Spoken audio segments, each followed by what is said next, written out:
la nabiyya ba'd. Puji syukur kehadirat Allah Subhanahu wa taala yang telah memberikan kita nikmat kesehatan, nikmat hidayah dan taufiknya kepada kita sehingga kita dimudahkan dalam langkah menuju majelis ilmu ini. Selawat dan salam kepada Rasulullah sallallahu alaihi wasallam beserta para sahabat, keluarga beliau. Assalamualaikum warahmatullahi wabarakatuh. Alhamdulillah telah tersedia RBT Ustadz Maududi Abdullah Hafizahullah. Allah hanya undur saudaraku. Allah hanya undur maksiat Anda. Untuk mengaktifkan RBT ini, caranya mudah. Bagi pengguna Telkomsel, ketik Maududi 07, kirim ke 1212 untuk RBT azab yang diundur. Dan ketik Maududi 08, kirim ke 1212 untuk RBT berhentilah dari riba. Bagi pengguna Excel, ketik Maududi 07, kirim ke 1818 untuk RBT azab yang diundur. Dan ketik Maududi 08, kirim ke 1818 untuk RBT berhentilah dari riba. Dan bagi pengguna Indosat, ketik MG spasi Maududi 07, kirim ke 808 untuk RBT azab yang diundur. Dan ketik MG spasi Maududi 08, kirim ke 808 untuk RBT berhentilah dari riba. Dengan mengaktifkan RBT ini, Anda telah turut serta membantu operasional dakwah Asyil TV. Jazakumullah khairan.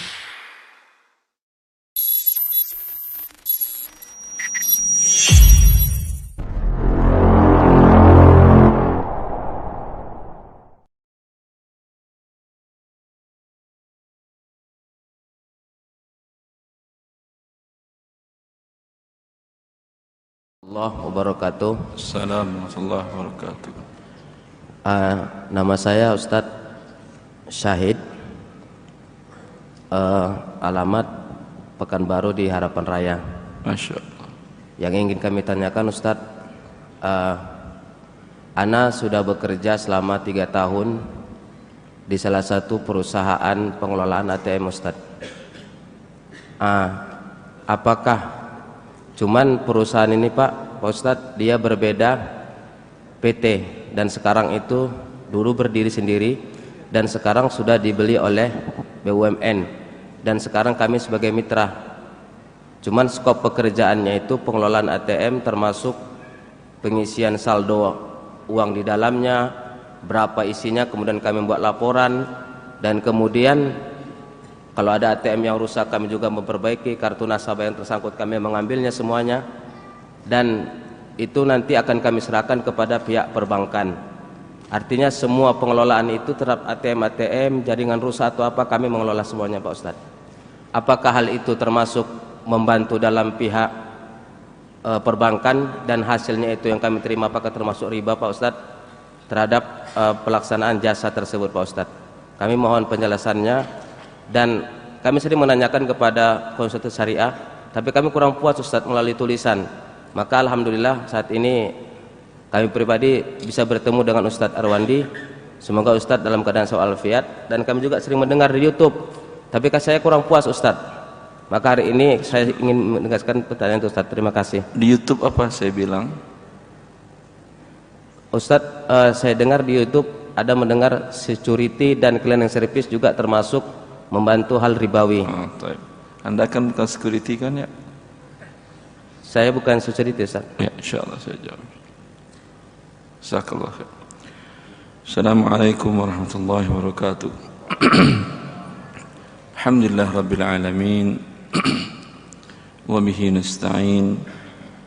Wa nusalli wa nusallim wa nubarik ala nabiyyina Muhammadin wa alihi wa sahbihi ajma'in wa ba'du. Ikhwani wa akhwati fillah.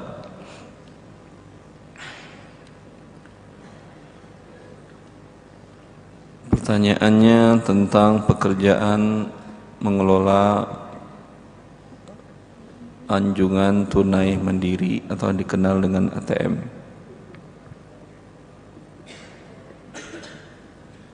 Dan semua kita tahu bahwa Allah Azza wa Jalla dan Rasulullah SAW mengutuk dan melarang perbuatan riba.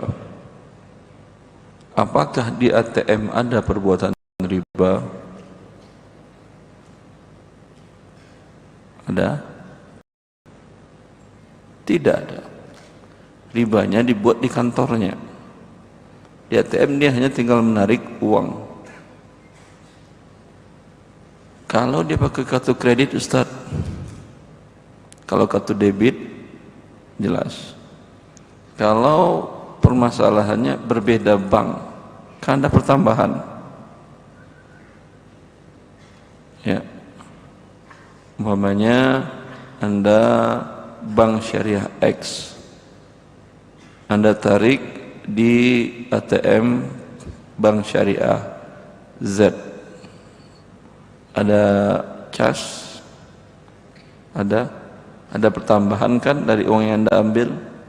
Yang Anda ambil umpamanya 1 juta, sedangkan yang Anda terima fisiknya 1 juta, sedangkan uang Anda berkurang dari rekening 1 juta 6.500. Ini kan riba ini, Ustaz. Ini masih bertanya, bukan saya jawab. Ya, ini tidak riba. Anda memang ngambil bukan dari rekening Anda, maaf, bukan dari ATM Anda, tapi dari ATM bank lain. Lalu Anda dikenakan cas 6.500. Kalau Anda ingin ngambil ke rekening Anda sendiri, butuh jalan umpamanya 3 km. 3 km naik angkot berapa ribu bayarnya? Hah? 5.000 nih, angkot 5.000 jauh dekat. Ya. Kan ada 1.500 kelebihan, Ustaz.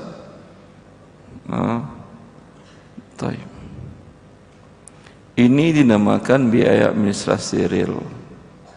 Maka tidak ada masalah. Kalau di sebagian negara seperti di Saudi Arabia, itu yang antum sambil duduk aja, sambil duduk. Yang mengelola semua ATM itu adalah namanya SPAN. Itu ingat saya dulu, Saudi apa begitu. Pokoknya sebuah di bawah OJK, dan di bawah OJK, Muassasah Naqdi Saudi, lembaga moneter Saudi. Jadi kalau Anda tarik dimanapun tidak akan dikenakan cas. Kenapa? Karena ditanggung oleh bank sentral mereka. Jelas? Maka 6.500 tadi bukan termasuk riba, maka itu adalah biaya administrasi dan tetap. Anda mau ngambil 1 juta juga 6.500. Mengambil 50.000 juga 6.500. Ngambil maksimal berapa? 10 juta, 5 juta, 10. Mau tarik tunai 10 juta juga 6.500. Ini bukan riba. Ini biaya administrasi, buktinya tetap. Karena kalau riba, Anda ambil 50.000, biayanya 100.000 rupiah. Ambil 100.000, biayanya 5.000 rupiah. Semakin besar, ini namanya bunga riba. Kalau ini tidak, ya, berarti apa lagi yang memungkinkan terjadi transaksi riba? Tarik tunai dari kartu kredit, bisa pakai ATM? Bisa. Ketika tarik tunai dikenakan tambahan atau tidak?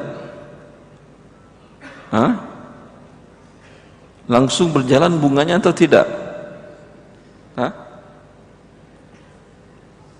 Iya atau tidak? Iya. Anda tarik uang tunai 10 juta. Berapa yang dicaskan oleh bank Anda ke Anda nanti? Berapa persen? 4%. 4% tarik tunai, bukan denda keterlambatan. Jadi kalau terlambat ada lagi 0, sekian kali tagihan dikali hari 4%, enggak 4%, bunganya 4%. Berarti di ATM tadi terjadi enggak transaksi riba? Terjadi atau tidak? Hah? Terjadi transaksi riba di ATM tadi ketika dia tarik tunai dengan menggunakan kartu kredit, karena langsung pasang ribanya pada saat itu ada terjadi. Ini dia cuman hanya ini menurut saya yang wallahu alam yang muskil dalam ATM tadi, dalam mesin ATM tadi, dalam anjungan tunai mandiri tadi. Adapun milik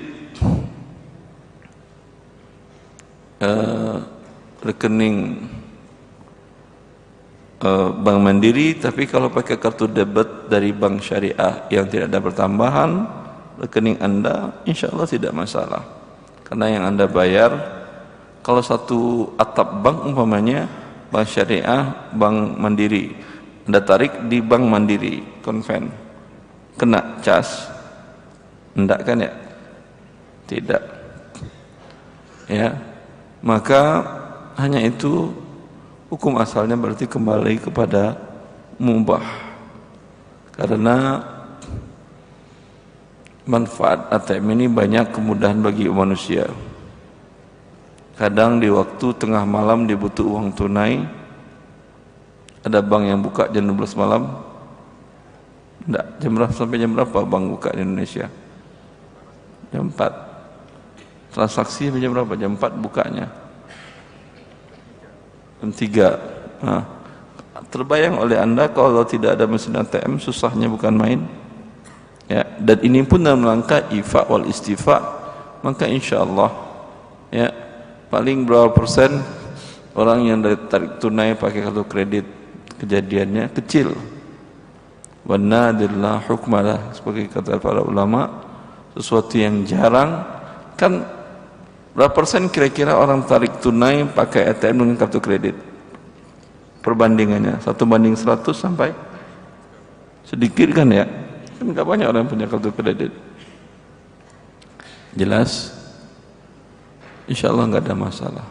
Allah barik fik. Tapi kalau mau keluar juga ya gak ada masalah juga. Terima kasih Ustadz.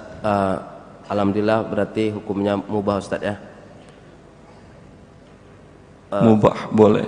Boleh Ustadz. Alhamdulillah. Soalnya saya sudah mengajukan sebelumnya resign gitu Ustadz. Gak ada masalah juga kalau resign. Ya, enggak. Karena saya bingung dengan ada pendapat karena masih trauma gitu Ustadz. Apa namanya, bingung. Minta gitu kepada Allah kemudahan. Kan bila di hati Anda ada yang merasa enggak nyaman, ya ngapain? Walaupun ada yang memfatwakan boleh, ya. Tapi hukum asalnya mubah. Terkadang Anda bekerja di pekerjaan yang mubah juga, hati nggak nyaman, suasana kerja kayaknya banyak teman-teman yang masih jauh dari agama Allah, sering melecehkan, sering berbuat satu ruangan umpamanya dengan perempuan yang bukan mahram dan lain-lain, kan nggak buat nyaman juga walaupun bukan kerja di ATM. Yes, Ya Allah barik fiik. Terima kasih banyak Ustadz. Semoga Ustadz dalam keadaan sehat walafiat. Jazakumullah khairan Ustadz. Assalamualaikum warahmatullahi wabarakatuh. Assalamualaikum warahmatullahi wabarakatuh. Tayyib. Alhamdulillah, semoga Allah memberikan ganti pekerjaan yang lebih baik untuk Bapak. Oke, kami juga mengingatkan, insya Allah kami mohon tidak untuk membuat pertanyaan menggunakan kertas. Kami akan menjawab pertanyaan langsung menggunakan mikrofon. Untuk selanjutnya, untuk bagian ikhwan, bagian kiri masjid, tafadhol. Assalamualaikum warahmatullahi wabarakatuh. Assalamualaikum warahmatullahi wabarakatuh. Saya Guntur dari Perumahan Geraha Rajawali Panam. Ya Allah. Saya ingin bertanya itu mengenai perkara lelang, jual beli lelang. Itu berkaitan dengan apa hubungannya itu kaitan dengan hadis seperti hadis larangan kita menawar barang yang ditawar oleh teman kita. Kemudian satu lagi hadis yang maknanya itu larangan kita membeli dengan tujuan bukan untuk membeli tapi untuk menaikkan harga gitu. Jadi dua hal ini kan ada dalam lelang, jadi hukumnya gimana gitu atau penjelasannya gimana gitu Ustaz? Masya Allah, antum berjitihad tapi fasidul i'tibar, ijtihadnya batal karena bertentangan dengan nas. Rasulullah pernah melakukan jual beli lelang dalam kasus seseorang yang meminta kepada Rasulullah lalu Rasulullah berikan. Besoknya dia datang minta lagi kepada Rasulullah, lalu Rasulullah tanyakan, apa yang engkau miliki? Dia mengatakan pakaian yang sudah lusuh dan satu kendi. Kata Rasulullah, bawa kemari. Lalu kata Rasulullah, man yashtari hadaini, siapa yang mau beli dua ini, satu kendi satu kain lusuh? Ya, ada yang mengatakan, saya ya Rasulullah, 1 dinar. Kata Rasulullah, siapa yang mau naikin dihargai lebih dari 1 dinar? Saya Rasulullah 2 dinar. Lalu Rasulullah jual dengan harga 2 dinar. Ini lelang atau bukan? Hah? Lelang Ustaz. Boleh? Ya karena Rasulullah melakukannya pasti boleh itu. Ya udah. Yang dilarang najas itu najas wala tanajashu, kata Rasulullah. Jangan kalian membuat najas. Itu dia nggak ingin beli tapi ingin menaikkan harga. Ada kesepakatan di belakang itu. Ya, beritanya teman-temannya di sini umumnya ada yang dagang. Tadi ya, siapa yang mau beli ini silahkan. Ya, lalu ini ngomong ke temannya sebelahnya, ini adalah pembisik.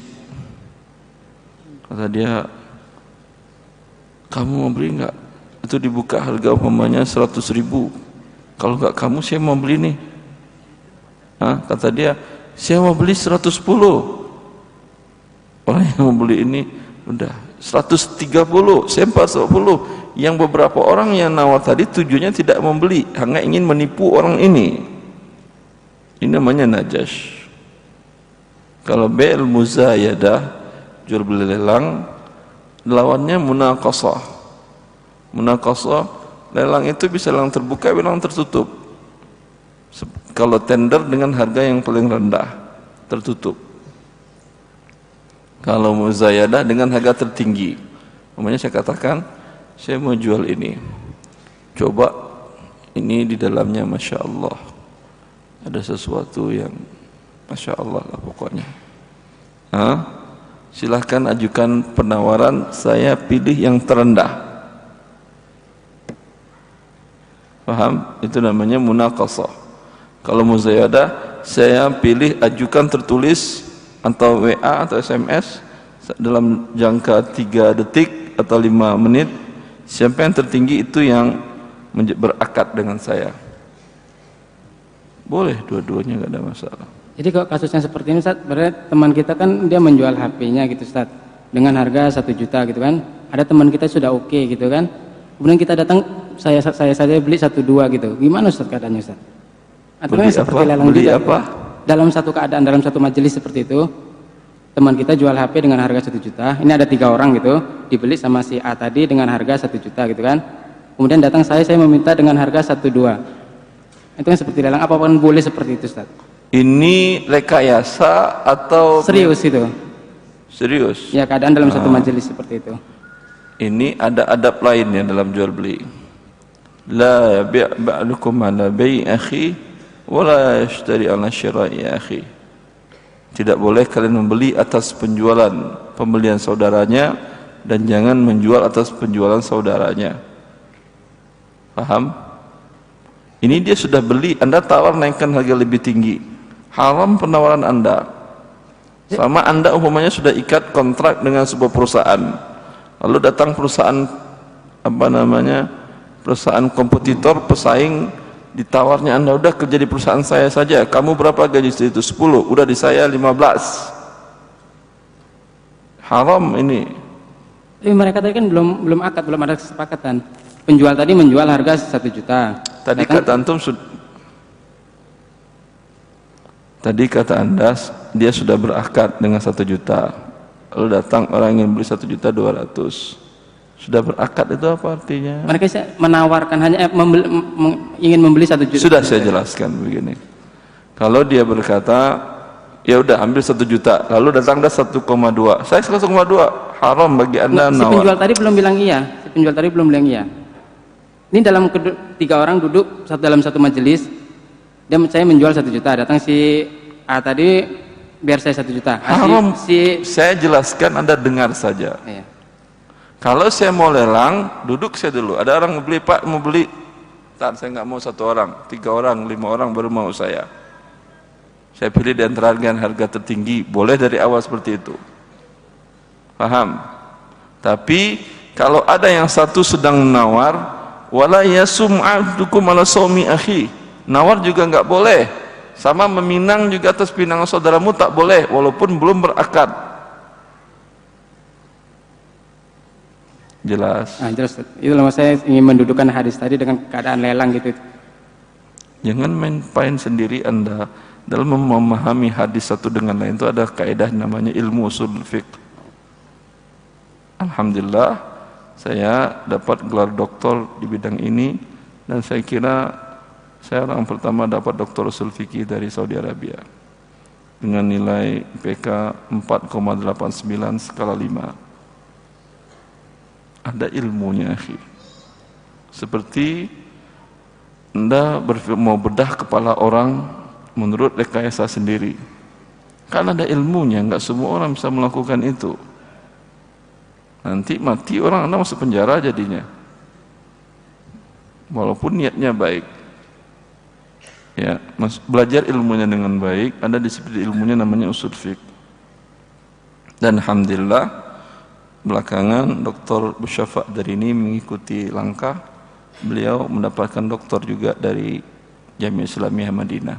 Kalau saya dari Jami'atul Imam Riyadh, pusat dari Lipia Jakarta. Kalau mau belajar itu ada urutan ilmunya. Jelas? Jelas, Ustaz. Allah barik fiik. Assalamualaikum warahmatullahi wabarakatuh. Assalamualaikum warahmatullahi wabarakatuh. Tayyib, insyaallah telah menjawab pertanyaannya. Baik, sesi selanjutnya kami persilakan kepada ibu-ibu untuk mengajukan pertanyaan. Tafadhali.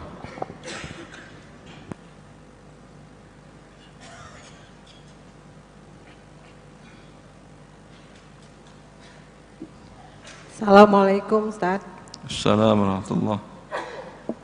Saya mau nanyakan apa hukumnya menabung emas virtual? Emasnya ada?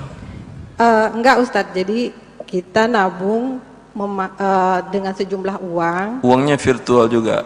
Enggak, Ustadz. Uangnya cash. Anda mau tukar uang dengan sesuatu yang tidak jelas? Tidak. Ya udah, alhamdulillah. Mungkin ada emasnya, mungkin tidak. Ya, sedangkan uang Anda bukan virtual, uang asli.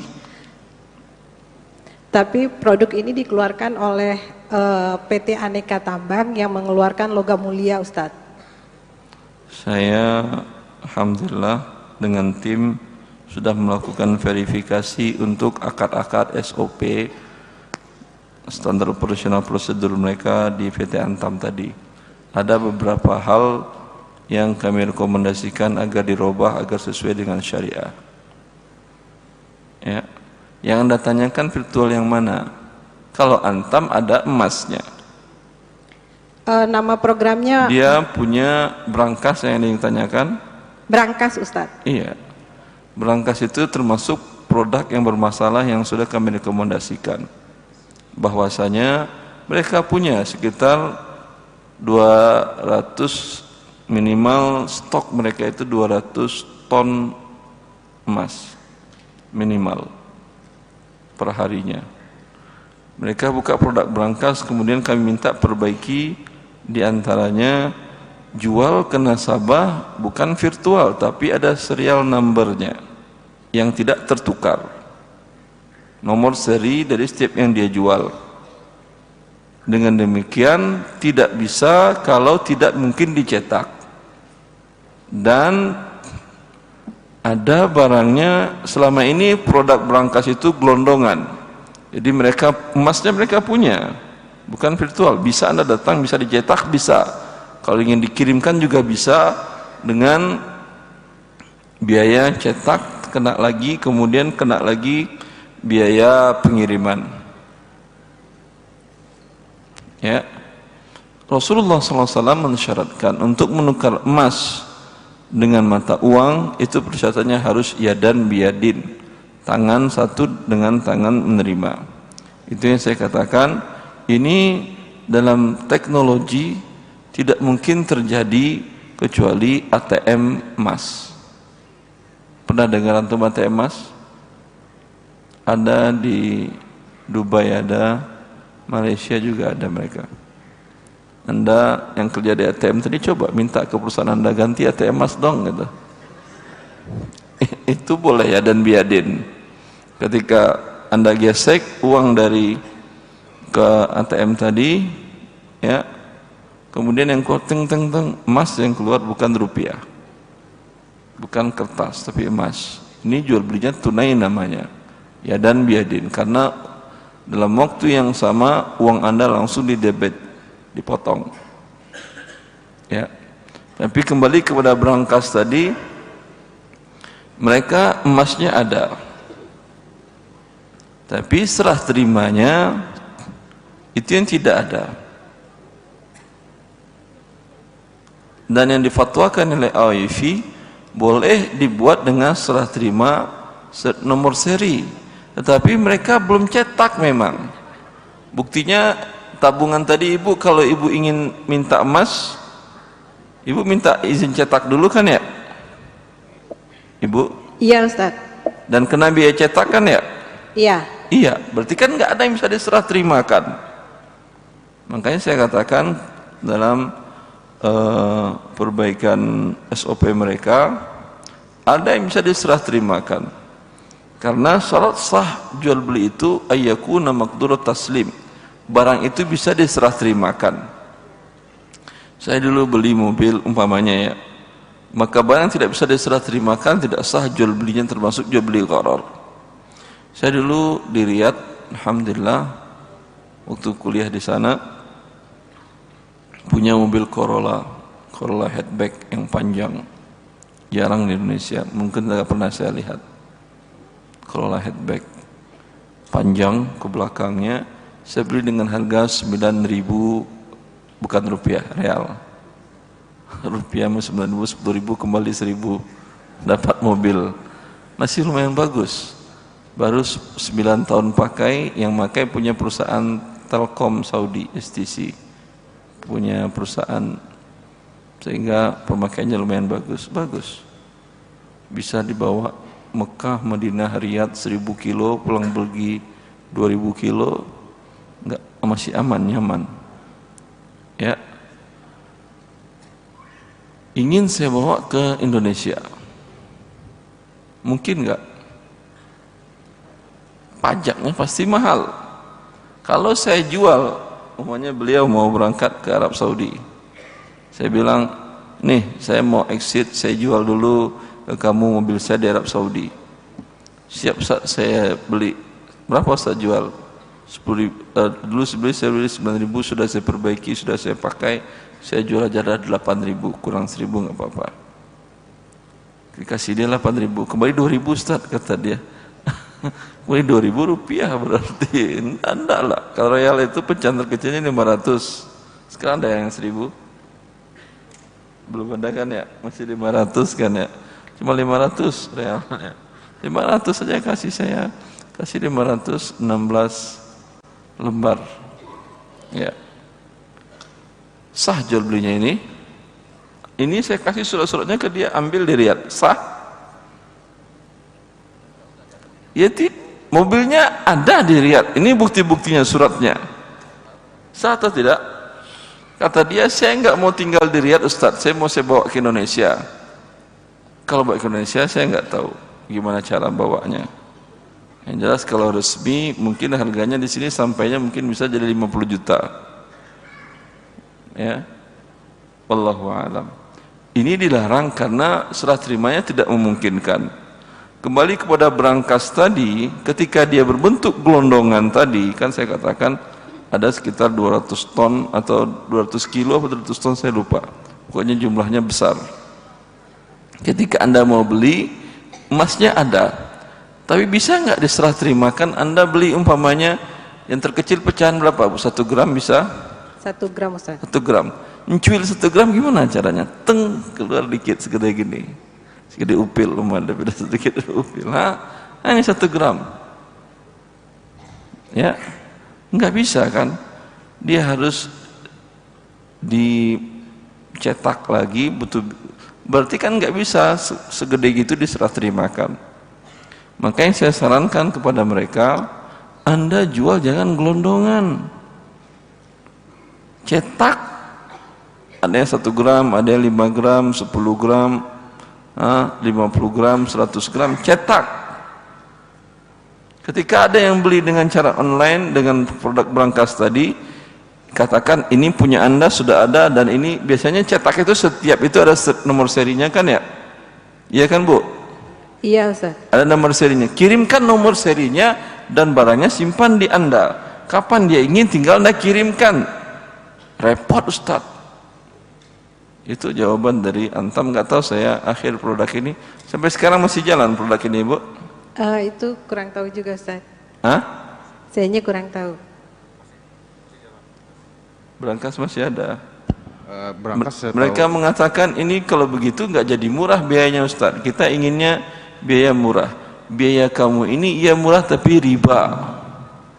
Karena orang store uang sekarang umpamanya 1 juta, dinilai sekian emasnya punya. Ya, nanti dia minta uang lagi ketika dia tarik. Kalau mau emas, nggak bakal orang mau narik emas. Kenapa nggak bakal mau narik emas? Karena dia terkena biaya cetak nambah lagi, kemudian biaya pengiriman nambah lagi. Kalau dia langsung dia konversikan ke rupiah, emas per hari naik itu sudah dapat uang lebih gede daripada itu dan tidak ada biayanya. Ya atau tidak? Ini berarti main-main untuk bagaimana mengelabui riba. Ketika dia store umpamanya 1 juta, tahun depan harga emas naik 30%. Berarti 1.300.000 rupiah dia nambah uangnya ribanya. Wallahu ta'ala, kalau musim perbaikannya belum ada, jangan ikuti produk ini Bu. Baik Ustaz. Allah Boleh baik. nanya satu lagi Ustaz? Mohon maaf Ibu, kita masih ada antrian. Mungkin Ibu bisa mengantri untuk shift berikutnya. Baik, jazakallah khair. Allah baik. Baik, untuk selanjutnya masih di ibu-ibu, silakan untuk pertanyaannya. Assalamualaikum warahmatullahi wabarakatuh Ustaz. Assalamualaikum warahmatullahi wabarakatuh. Barakallahu fiik Ustaz. Allah barik fiik Ibu.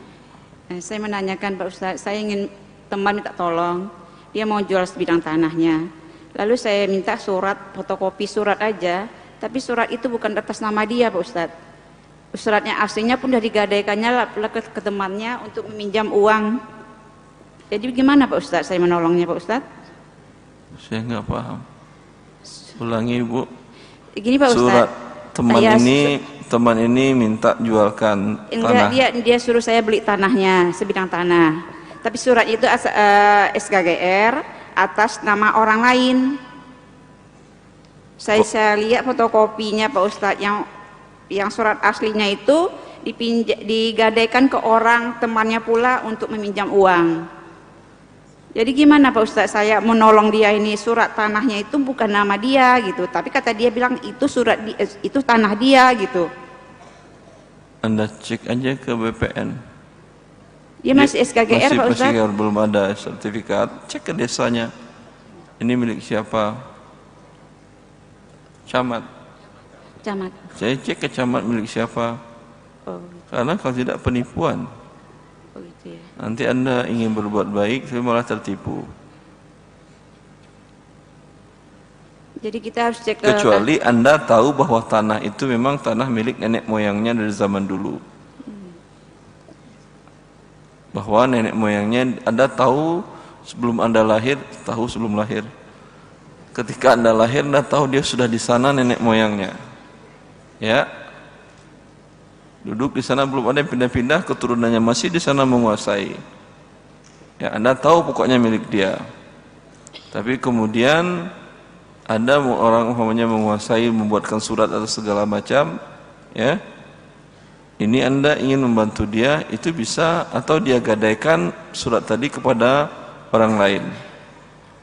Anda bisa kalau ingin beli, Anda katakan, saya beli, tapi kita ke notaris. Kau bawa surat-surat yang kopian tadi dicek oleh notaris, ya. Ini uang saya serahkan kepada kamu untuk menebus, ini angkatnya pinjaman, belum ada jual beli. Untuk menebus gadai tadi. Setelah gadai selesai, kembalikan uang saya dulu. Kalau Anda ingin kembalikan dengan tanah, dikonversi pada waktu itu, dilakukan jual beli tanah dengan hutang piutang yang sudah diterima dia. Jelas Ibu? Ya. Kalau uang Anda tadi kurang, tinggal Anda bayar sisanya. Sehingga aman. Anda ingin membantu orang dan juga mendapatkan hak Anda. Allah barik fiik. Syukran Ustaz, jazakallahu khair. Allah barik fiik. Baik, alhamdulillah. Kita kembali lagi ke untuk ikhwan. Kami persilahkan pertanyaan di bagian kanan masjid. Assalamualaikum warahmatullahi wabarakatuh. Waalaikumsalam warahmatullahi wabarakatuh. Nama saya Muhammad Husaini, alamat Jalan Sungai Kampar, Bengkinang. Hayakallah Pak Effendi. Ustadz, ya. Bagaimana kalau kita menghadiri undangan pesta perkawinan, mengadakan musik atau organ dan sekaligus juga gambus? Dan yang saya tanyakan, siapakah yang berdosa, Ustadz? Yang mendengar atau orang yang menghadirinya? Atau orang yang mendanainya? Yang juga bagaimana sikap kita setelah sampai di lokasi pesta acara tersebut, ada hiburan, dan sikap kita bagaimana Ustaz? Apa kita pulang atau kita langsung mendengarnya? Terima kasih. Allah barik fiik.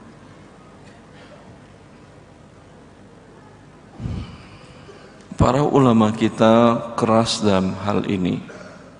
Saya nukilkan di buku Harta Haram Muamalat Kontemporer jilid yang cetakan ke-20 dan 21 perkataan Al-Imam Asy-Syirazi, penulis kitab Al-Muhadzab, yang itu kitab itu dijelaskan, dirincikan, disyarah oleh Al-Imam An-Nawawi dalam kitab Al-Majmu' Syarhul Muhadzab. Saya nukil di sana, nanti colong dirujuk, tapi cetakan yang terakhir, cetakan yang berwarna merah, bahwa beliau, kata beliau, sepakat ulama mazhab Syafi'i haram pada dasarnya menghadiri undangan pernikahan wajib. Wa idza da'aka fa'ajib, bila saudaramu mengundangmu maka penuhilah. Ada perintah dari Rasulullah sallallahu alaihi wasallam. Tetapi ketika ada dosa maksiat musik di sana, haram Anda menghadirinya, dikatakan oleh Imam Asy-Syirazi dalam Muhadzab tadi, dan disyarahkan oleh Al-Imam An-Nawawi. Kemudian Imam Nawawi menukil, membawakan beberapa hadis yang mengharamkan tentang musik tadi. Yang berdosa siapa? Yang membuat musik tadi. Pemainnya berdosa, yang mengundangnya berdosa, yang mendanainya berdosa, yang hadir kalau tidak mengingkarinya berdosa juga. Dan Imam Asy-Syirazi mengatakan dia boleh hadir yang diundang tadi dengan satu syarat, dia berani mengingkari. Pergi ke depan, ke dekat, ke panggung, naik sendiri, dikirain orang antum mau nyumbang lagu, bilang Assalamualaikum warahmatullahi wabarakatuh. Qala Rasulullah sallallahu alaihi wasallam. sayati zamanun ala ummati yastahilluna al-hirra wal harira wal ma'azif. Rawahul Bukhari. Bahwa Rasulullah bersabda, akan datang suatu masa di mana umatku ada satu kaum yang mereka menghalalkan perzinahan, sutra dan alat musik. Hadis riwayat Bukhari. Semoga acara hari ini kita tutup sekarang juga agar Allah tidak murka kepada kita. Waalaikumsalam. Assalamualaikum warahmatullahi wabarakatuh. Turun. Boleh kalau seperti itu. Kalau cuma datang pergi hadir untuk makan, salam-salam tidak boleh. Kalau tidak berani untuk mengingkarinya. Tambahan sedikit, Ustaz. Bagaimana yang pesta ini saudara kita dekat kita, Ustaz? Kalau kita tidak hadir, nanti menjadi gunjing, Ustaz. Mana bisa saja silaturahmi kita putus. Bagaimana, Ustaz? Kan sudah saya katakan, Anda hadir dan ceramah di depan situ. Hadisnya kan sudah saya sampaikan.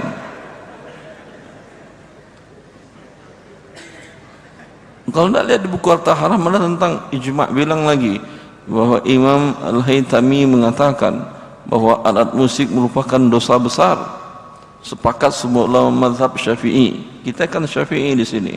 Di Bangkinang kan Syafi'i kan ya. Ya udah, alhamdulillah. Sepakat ulama Syafi'i semuanya mengharamkan, termasuk dosa besar. Ya, kita tidak ingin Allah murka kepada kita seperti Allah tunjukkan siksaannya kepada sebagian umat di negara kita yang mendurhakai Allah dan tidak ada yang berani ngomong. Dan alhamdulillah, semoga ini menjadikan Allah cinta dan rahmatnya turun kepada kita. Amin. Kata orang, turun dan turun lagi. Salam habis itu kepada saudara-saudara tadi. Assalamualaikum. Udah jelas. Ya, kita tidak ada basa-basi, bukan karena kita benci atau marah dengan orang-orang itu. Sayang kita dengan dia agar dia tidak dimurka Allah. Apakah kita mau kalau Allah turunkan siksaannya seperti yang Allah turunkan di beberapa negeri? Ada yang dibalik oleh Allah negerinya, ada yang dihisap negerinya oleh ke bawah, ada yang air bandang langsung naik ke bumi, menghantam orang sedang joget dengan nyanyi di panggung. Antum lihat kan video YouTube-nya? Lihat enggak? Sampai sekarang masih menjadi asa dan derita dan duka bagi para penyanyi-penyanyi tersebut. Sedang menyanyi, sedang joget-joget di atas panggung itu. Ya, murah bagi Allah menyiksa orang. Apa Anda mau keluarga besar Anda disiksa oleh Allah? Ya, bukan karena kita benci. Ya, Allah ibarik fiik. Cukup kali Bapak ya. Terima kasih. Assalamualaikum warahmatullahi wabarakatuh. Waalaikumsalam warahmatullahi wabarakatuh. Baik, kita akan pindah ke bagian ikhwan juga, bagian kiri masjid. Tafadhol. Assalamualaikum warahmatullahi wabarakatuh. Assalamualaikum warahmatullahi wabarakatuh. Begini Ustaz, saat ini Ana bekerja di salah satu perusahaan yang bergerak di agen atau distributor barang, supplier ya Ustaz ya, yang dimana perusahaan kami ini menyalurkan barang-barang ke semua outlet yang ada di Riau khususnya Ustaz ya. Jadi berkaitan dengan masalah ini ada 3 poin lah kurang lebih yang ingin Ana tanyakan Ustaz. 3 poin, izin dulu ke panitia ya. Tapi 3 poin ini saling berkaitan ya Ustaz. Satu pertanyaan boleh, mau 5 poin, mau 10 poin, tapi satu pertanyaan ya. Caranya pintar-pintar Anda ya.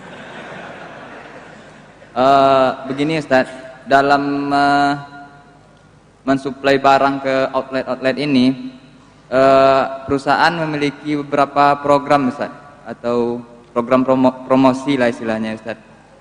Bagaimana outlet ini bisa mengambil barang dari kami, jadi perusahaan menyiapkan beberapa program, yaitu yang program yang pertama berkaitan dengan pemberian hadiah emas, yang kedua poin yang hadiah emas kepada pemilik outlet ya, untuk pemilik bukan outlet. Karyawan outlet Bukan.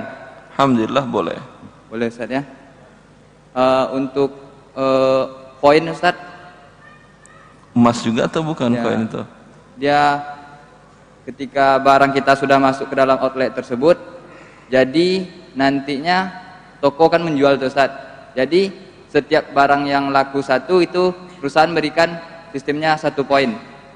Jadi dalam 3 bulan dikumpulkan poin tersebut mencapai kira-kira berapa poin, nanti poin itu ditukar ke perusahaan, perusahaan menggantinya dengan hadiah, misalnya sepeda motor atau barang boleh dengan syarat ini harga barang normal kan ya? Ya normal Ustaz. Boleh. Yang satu lagi Ustaz, sistem retur barang Ustaz. Kita akan masukkan barang ke dalam outlet tersebut, kemungkinannya pasti ada barang ini jalan atau enggak sama sekali Ustaz. Barang yang apa?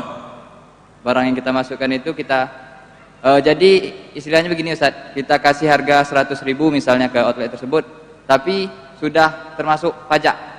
Sudah termasuk pajak. Jadi setelah bertahun, 1 tahun misalnya Ustaz, barang yang kita masukkan itu sejumlah 12 piece, rupanya tidak ada jalan satupun. Jadi pemilik outlet minta tidak jalan, tidak punya kaki, gimana mau jalan dia? Tidak terjual Ustaz. Tidak terjual. Tidak terjual ya. Masya Allah. Jadi barang itu tidak laku, jadi pemilik outlet tersebut minta retur lah istilahnya Ustaz. Dijual perjanjian lagi dari awal kan pajaknya itu sudah ditanggung oleh perusahaan. Jadi karena dia retur barang, otomatis perusahaan memberikan kebijakan kalau boleh barang ini diretur tapi pajak toko yang tanggung. Boleh, karena itu kan jual beli. Boleh Ustaz. Pertama sudah dijual, pembayarannya tunai atau tunda? Sistem jatuh tempo Ustaz. Tunda namanya kan ya? Ya. Ya, pembayaran tunda. Kalau tidak laku dikembalikan. Ya. Bukan dikembalikan, dijual lagi. Ya, dijual lagi. Kalau kembalikan, kembali uang kembali tanpa ada konsekuensi. Namanya, nih, saya mau beli boleh, ini Ustaz boleh. Boleh nggak Ustaz? Kalau nanti ini nggak, saya mau jual lagi. Kalau nggak laku, saya jual lagi ke Ustaz. Boleh atau tidak? Boleh. Tapi saya lihat kondisi di waktu itu, harga masih bagus, harga bagus, barang masih bagus, harga bagus. Mungkin naik, barang Anda mungkin turun. Iya atau tidak? Sama jual beli biasa. Ya. Kemudian kalau saya beli dengan harga, saya katakan ini masukin pajak sekali, kau yang bayar pajak karena PPN pertambahan penjualan dari kamu. Boleh, nggak ada masalah. Satu lagi Ustaz, perihal cashback Ustaz. Ini fungsi moderator bukan saya lagi. Ya, mohon maaf, Mas, bisa mengantri di bagian belakang. Ya, kita berikan kesempatan kepada Jazakallah khairan Ustaz. Assalamualaikum warahmatullahi wabarakatuh. Baik, apabila ada ikhwan atau jamaah yang ingin bertanya dan masih punya banyak pertanyaan, mohon antri di bagian belakang yang telah ada antriannya saat ini. Baik, selanjutnya kita kembali kepada ibu-ibu. Silakan untuk memaparkan pertanyaannya.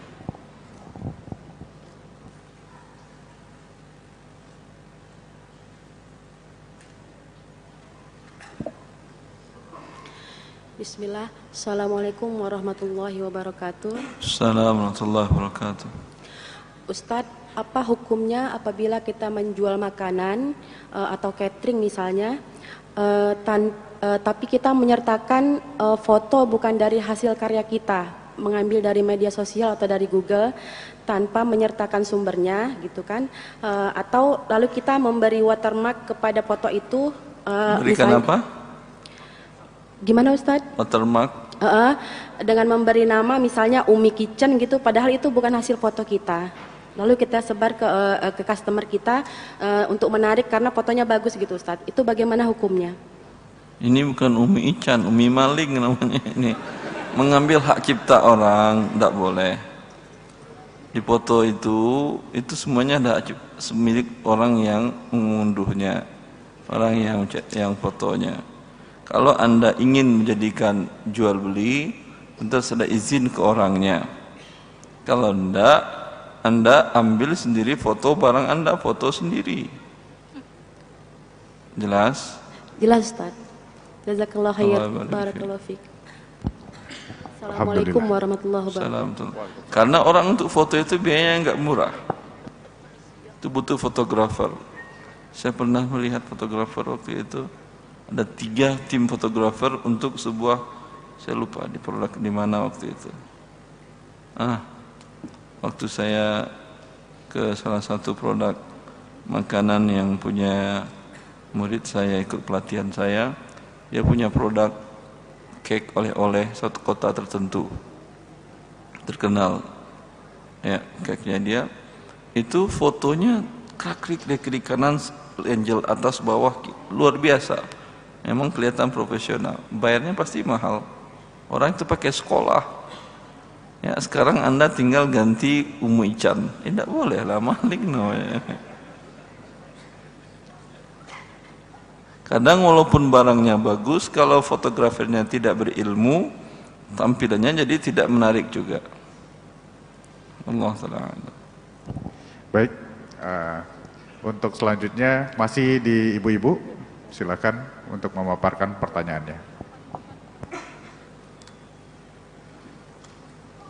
Bismillah, Assalamualaikum warahmatullahi wabarakatuh. Assalamualaikum warahmatullahi wabarakatuh. Barakallahu fiik Ustaz. Allah barik fiik. Saya ingin menanyakan apa hukum koperasi? Koperasi Bu yang mana? Yang Koperasi biasa atau syariah? Di kantor ada buat koperasi gitu Ustaz, yang Koperasi ada simpan pinjam Iya. atau usaha? Simpan pinjam. Kalau minjam bayarnya berlebih atau sama dengan yang dipinjam nominalnya? 1% dari peminjaman kayaknya. Bayarnya berapa itu 1% per bulan? Kalau minjam, misalnya minjam 1 juta, terus nanti lebihnya 1% dari peminjaman itu. 1 juta 10.000 kan Iya, 1%-nya. Dalam waktu berapa bulan, berapa hari? Iya, misalnya 10 bulan gitu.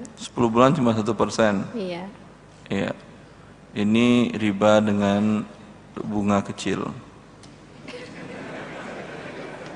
Hukumnya tetap haram. Jelas Ibu? Kalau dikatakan biaya administrasi tidak pernah diikat dengan persen. Seperti yang saya katakan tadi. Mau pinjam 1 juta, 10 juta, mau 20 juta, kalau memang biaya realnya 10.000, 10.000, itu boleh. Umpamanya biaya penggantian administrasi sama print out kertasnya dan udah itu aja kan biaya realnya. Dikenakan umpamanya yang pinjam biaya real 10.000, 10.000. Mau pinjam 1 juta, 2 juta, 3 juta, tetap 10.000. Ya. Berarti tidak boleh ya Ustaz? Haram Ibu, haram. Haram kalau setahu saya dari dulu sampai sekarang artinya dilarang dan tidak boleh. Ya, terima kasih. Jazakillah. Allah barik fiik. Berarti sekecil apapun penambahannya tetap terhitung riba. Kecuali biaya administrasi bukan penambahan. Karena itu biaya yang hilang, biaya operasional. Kalau biaya administrasinya terkadang dia administrasi 50.000 berapapun mau pinjam. Mau 1 juta, mau 2 juta, mau 3 juta, ini juga tidak boleh. Karena 50.000 pasti dapat untung dia itu. Ya, asal ada keuntungan walaupun sedikit. Kalau akadnya pinjam meminjam tidak boleh. Kalau biaya administrasi itu biaya yang hilang. Kan tadi kertas dibeli, print out itu pakai komputer dan ada penyusutan tintanya. Kemudian materai, berapa materai? 10.000, 6.000. Ya, kalau ngeprint di luar berapa? 200 rupiah. 500 rupiah. Berarti bolehnya 6.500, 6.500 biaya administrasinya. Jelas? Mau pinjamnya 6 juta, mau 30 juta, mau 100, mau 1 M, tetap yang boleh cuman biaya realnya. Wallahu a'lam. Baik, alhamdulillah. Baik, selanjutnya sesi Ikhwan lagi udah berdiri, tafadhal. Assalamualaikum warahmatullahi wabarakatuh. Assalamualaikum Barakallahu fiik Ustaz. Allah barik fiik. Saya Advan dari Panam. Saya bekerja di perusahaan swasta. Salah satunya tugas saya mengelola manpower, karyawan. Di situ ketika karyawan meminta surat keterangan bekerja, maka perusahaan akan membuatkan surat itu. Gunanya biasanya untuk karyawan ini ngambil rumah dalam bentuk KPR ataupun buat kartu kredit dan lain sebagainya. Pokoknya buat pekerjaan transaksi riba lah pokoknya ya. Iya. Tapi pertanyaannya, ketika ada pihak dari luar menanyakan karyawan apakah bekerja di situ, data karyawan itu kan rahasia. Jadi saya bertanya dulu ketika untuk apa? Ketika dia untuk mengambil riba, apakah saya harus jawab? Apakah saya bilang tidak boleh atau bagaimana? Karena ketika saya mengiyakan bahwa ada karyawan memang betul bekerja di perusahaan yang saya bekerja ini, apakah saya termasuk istilahnya ngasih jalan bahwa mereka akan apa istilahnya transaksi riba. Transaksi riba. Apakah saya kena dosanya di situ? Kalau Anda bilang tidak ada atau Anda diam saja, transaksi riba yang jalan atau tidak? Tidak. Iya, berarti kan memang Anda buka. Iya atau tidak? Iya. Iya. Tinggal Anda bertobat kepada Allah dan sampaikan kepada atasan, saya mau di bagian ini dengan syarat saya bertindak seperti ini. Mana yang bertransaksi dengan riba, surat keterangan saya tidak akan keluarkan. Kemudian konfirmasi dari pihak lembaga riba tidak akan saya jawab. Hak saya untuk mengatakan kepada mereka ini rahasia perusahaan, tidak satupun. Kan tadi sudah mengatakan itu rahasia kan ya? Iya. Kenapa sekarang Anda beda-bedakan? Harusnya Anda jawab saja tidak, dan Anda pun tidak salah dalam aturan perusahaan. Ya, bilang aja ke dia, kamu dari mana? Kamu mau dari manapun, maupun dari badan intelijen negara pun, saya jawab ini rahasia perusahaan. Tidak ada konfirmasi-konfirmasian. Selesai kan? Karena nggak salah. Ya, dan surat keterangan tadi jangan Anda keluarkan kalau Anda tahu. Perkiraan Anda, surat keterangan tadi, apakah berapa persen yang minta bukan untuk selain kegunaan kredit riba? Biasanya ada Ustaz. Ya berapa persen? Nggak banyak, mungkin ya 1-2% mungkin. Cuman rata-rata memang wa nadira la hukma lahu. Yang jarang itu tidak ada hukumnya. Hukumnya kembali lil ghalib, lil aktsaril ghalib. Hukumnya kembali kepada yang mayoritas. Berarti mayoritas surat keterangan adalah riba. Jangan Anda kasih. Bilang ke atasan, saya nggak mau ngasih surat keterangan. Jelas? Jelas. Ada pernah waktu saya ke Makassar, teman-teman di sana cerita ada salah seorang Kapolres, setiap bawahannya minta surat keterangan untuk lembaga keuangan riba, dia tidak pernah mau tanda tanganin. Gak ada yang berani copot dia kok. Jelas? Allah barik fiik. Syukran Ustaz. Assalamualaikum. Terima kasih Mas Advan. Semoga cuman kalau lebih baik lagi, perusahaan Anda yang berusaha mengumpulkan karyawan-karyawan yang ingin mendapatkan fasilitas rumah, kendaraan roda 4, roda 2, dan buat akad yang sesuai syariah dalam lembaga-lembaga keuangan syariah. Kan gampang. Ya. Tapi kalau perusahaan Anda nggak ingin repot, ya udah. Tutup aja. Tapi kalau ingin membuat karyawan menjadi loyal kepada perusahaan dan Anda pun dapat pahala dari Allah, membantu memenuhi kebutuhan orang, ya, Karena yang jelas denda keterlambatan sudah nggak perlu lagi, karena langsung payroll potong gaji. Perlu nggak lagi berarti klausul denda keterlambatan kalau untuk beli dengan cara murabahah dengan bank syariah umpamanya? Hah? Tidak kan?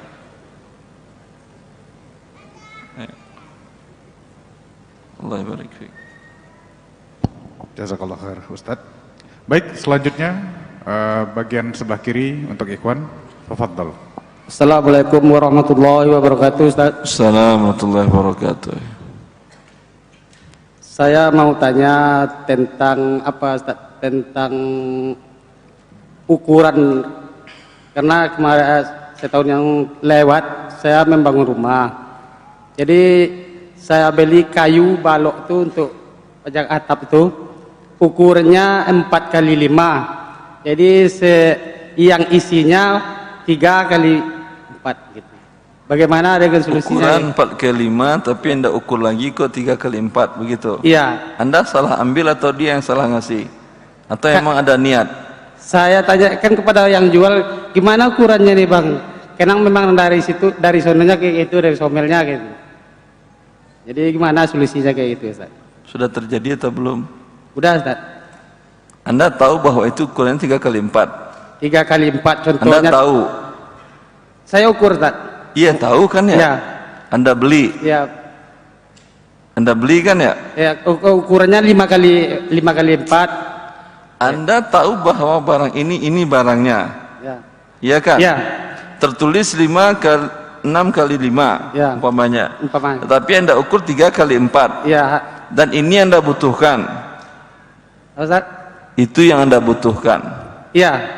Anda beli. Ya. Alhamdulillah selesai urusannya. Masalah ukuran itu biarkan aja dia. Kan yang penting Anda barangnya sudah jelas. Tidak ada gharar. Silakan Ustaz, nasihat. Jazakallahu khair. Assalamualaikum warahmatullahi wabarakatuh. Sama juga dengan Anda beli tanah. Kata dia, tanah saya ini batasannya ini. Batasan ujungnya ini, belakangnya ini, belakang kanannya ini. Kata dia, dalam surat sertifikat isinya 235 meter. Tapi wallahu a'lam, mungkin ya mungkin tidak. Lalu Anda hitung lagi pakai meter baru. Ternyata isinya 325 kurang 10 meter kan ya? Anda tahu itu. Anda beli dengan harga yang disepakati. Ya, dia bilang saya mau dengan harga 32 berapa tadi? 335 dia bilang. Boleh, tidak ada masalah, tapi per meternya kurangin harganya. Dia bilang umpamanya jadinya per meter 1.335.000. Saya maunya diskon 325. Kalau dia mau jadi jual beli, kalau dia nggak mau cari yang lain. Mahal itu berarti per meternya umpamanya 1 juta. Kata dia enggak, itu kurang 1 juta semeter, terserah kamu lah. Saya udah itu yang mau saya beli. Jelas. Allah Ta'ala. Betul. Baik. Selanjutnya kita kembali kepada ibu-ibu. Silakan. Assalamualaikum warahmatullahi Ustadz. Assalamualaikum. Sebentar dulu Ibu ya. Mengenai jual beli tadi. Rasulullah melarang an bai'il hasah.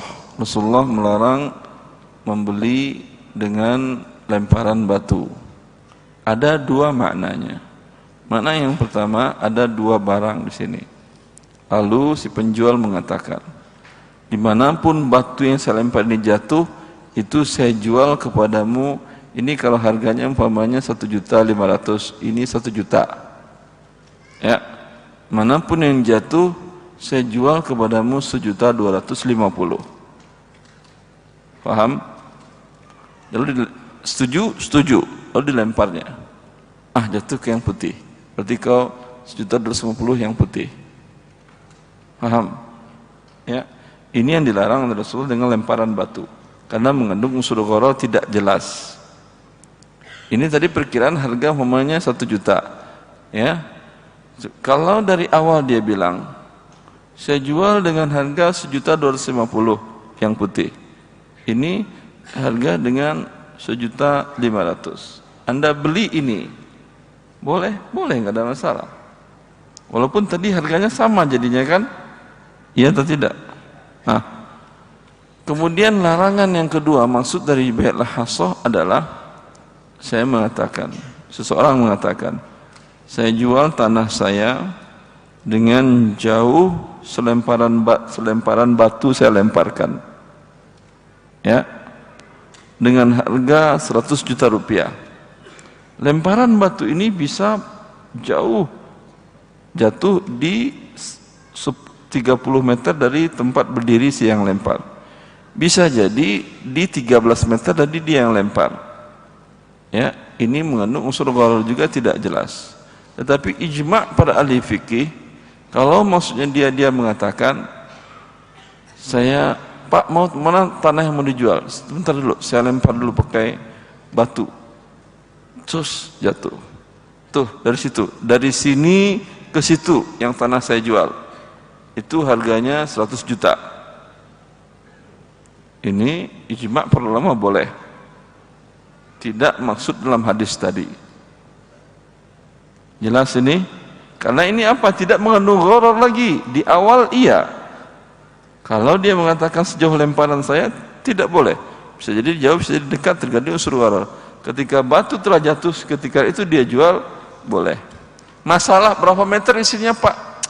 Itu enggak urusan saya, meter mau meter. Saya jual tanah, bukan mengukur, saya bukan tukang ukur, saya tukang jual tanah. Ya. Wallahu a'lam. Silakan Ibu. Berarti mengukur dulu baru kita mengeluarkan harga. Tidak boleh mengeluarkan harga dulu baru kita ukur. Yang penting jelas. Masalah ukurannya Anda tidak tahu, sama Anda umpamanya jual dalam onggokan. Ya. Itu salah satu metode marketing. Kalau per kilo umpamanya orang pilih-pilih, kalau onggokan udah segitu. Berapa kilo? Saya nggak tahu isi berapa kilo. Boleh saya timbang dulu Pak? Silahkan timbang dulu. Ditimbang satu diangkat, timbang satu angkat, timbang satu angkat. Ya udah. Harganya berapa Pak? Yang onggok 1 juta, onggok 2 juta 100, onggok 3 juta 300, juta 500. Dari awal jelas harganya. Tapi timbang-timbang dia, timbang-timbang pikir-pikir, hitung kali-kali pakai handphone segala macam. Saya yang onggok yang ini aja Pak 1.500.000. Boleh, karena pada waktu itu jelas mana yang dia beli. Masalah beratnya berapa, gramnya berapa, literan volumenya berapa, tidak ada masalah dalam syariat. Allah barik fiik. Ya, kembali lagi kepada ibu-ibu. Silakan dilanjutkan. Begini Ustadz. Masalah pinjam meminjam. Di sini si A meminjamkan uang kepada si B. Kemudian ketika meminjam uang tersebut, si B tidak memiliki uang, tetapi dia hanya memiliki emas. Iyalah, kalau dia memiliki uang ngapain dia pinjam? Oke, saya lanjutkan ya Ustadz. Lalu dia menyerahkan emasnya tersebut dengan si B mengatakan seperti ini, saya hanya mempunyai emas. Kalau kamu mau, maka saya akan menjualkan untukmu. Lalu kemudian si B setelah dijualkan emas tersebut, dia transfer uang kepada si A seharga nilai emas tersebut. Nah, berarti di sini yang ingin saya tanyakan, akadnya emas apa uang, Ustadz? Dia yang dia serahkan rupiah atau emas, Ibu? Rupiah. Ya, berarti rupiah yang dibayar nanti. Oke, rupiah. Berarti nanti ketika seiring berjalannya waktu, emas ini kan naik kan Ustadz? Mungkin naik, mungkin turun. Ya, bisa jadi naik atau turun. Nah, sekarang kan negara emas kita naik terus. Ya, masalahnya sekarang emas lagi naik Ustadz. Nah, bagaimana dengan pengembalian uang tersebut? Apakah misalnya dulu dimisalkan dipinjam 30 emas yang harganya mungkin 40 juta. Nah, sekarang 30 emas tersebut sudah 45 juta. Nah, sekarang yang dikembalikan adalah seharga emasnya 30, apa nilai rupiahnya Ustadz? Rupiahnya dia kirim berapa Ibu? 40 ketika 30 emas tersebut. Rupiah yang dikirimnya berapa? 40 juta. Ya, berarti bayar 40 juta. Oh. Nanti harga emasnya berapa ketika dia bayar itu? Harga emasnya totalnya 30 emas sama dengan 40 juta gitu Ustadz. Nanti ketika dia kirim 40 juta, harga emas naik atau turun? Naik. Berarti kurang dari 30 emas. Iya, betul. Ya, itu yang harus seperti itu. Berarti yang ditanyakan ketika si A membayarkan hutangnya kepada si B 40 juta atau 30 emas gitu Ustadz. Yang dikirimkannya kan 40 juta rupiah. Iya, betul. Bukan 30 emas. Oh. Maka yang dibayarnya adalah 40 juta bukan 30 emas. Oh, oke. Ya, jazakallah Kalau khair. dia ingin yang dibayarkan nanti adalah 30 emas, suruh orang itu datang ke rumah. Saya nggak ada waktu, belagu minjem uang nggak ada waktu juga. Datang ke sini, terima dulu emasnya. Setelah serah terima, mau kau jual tuh ada toko jual emas di sana, jual di sana. Berarti yang diserah terimakan, yang diakadkan tertulis bahwa mau tidak tertulis pun yang dibayar 30 emas. Jelas? Jelas Ustadz. Jazakallah khair Ustadz. Ya, Allah barik. Assalamualaikum warahmatullahi wabarakatuh. Kalau tidak kan sama aja tadi dengan kasus mana yang tadi? Brankas Antam tadi. Dia store rupiah dikonversi dengan emas. Nanti dibayar rupiah berlebih. Sama atau tidak kasusnya dengan ini? Sama. Maka ini difatwakan oleh OKI, Ulama Dunia, Muktamar Konferensi Ulama Sedunia di bidang fikih, bahwasanya tidak boleh mengikat hutang dengan emas. Ini kan sekedar mengikat. Yang diserahkannya rupiah, dibayar rupiah, tapi diikat dengan emas. Tapi kalau diserahkan emas, iya dibayar dengan emas. Allah barik fikum. Jazakallah khair Ustaz. Selanjutnya masih di tempat ibu-ibu, silakan untuk memaparkan pertanyaannya. Bismillah. Assalamualaikum warahmatullahi wabarakatuh. Waalaikumsalam warahmatullahi wabarakatuh. Nama saya Nur Saadah dari Rengat, Indragiri Hulu. Masya Allah. Saya mau menanyakan 2 tahun yang lalu ayah saya meninggal. Terus sekarang ibu saya sendirian di rumah. Terus kami bawa ke rumah saya karena saya ikut suami, jadi kami tinggal di rumah suami. Tetapi sebagian harta ibu karena rumahnya tinggal, saya bawa ke rumah saya. Dan saya sarankan rumah dan harta yang lain kepada ibu, saya sarankan untuk dihibahkan ke adik saya. Bagaimana hukumnya nih Ustaz?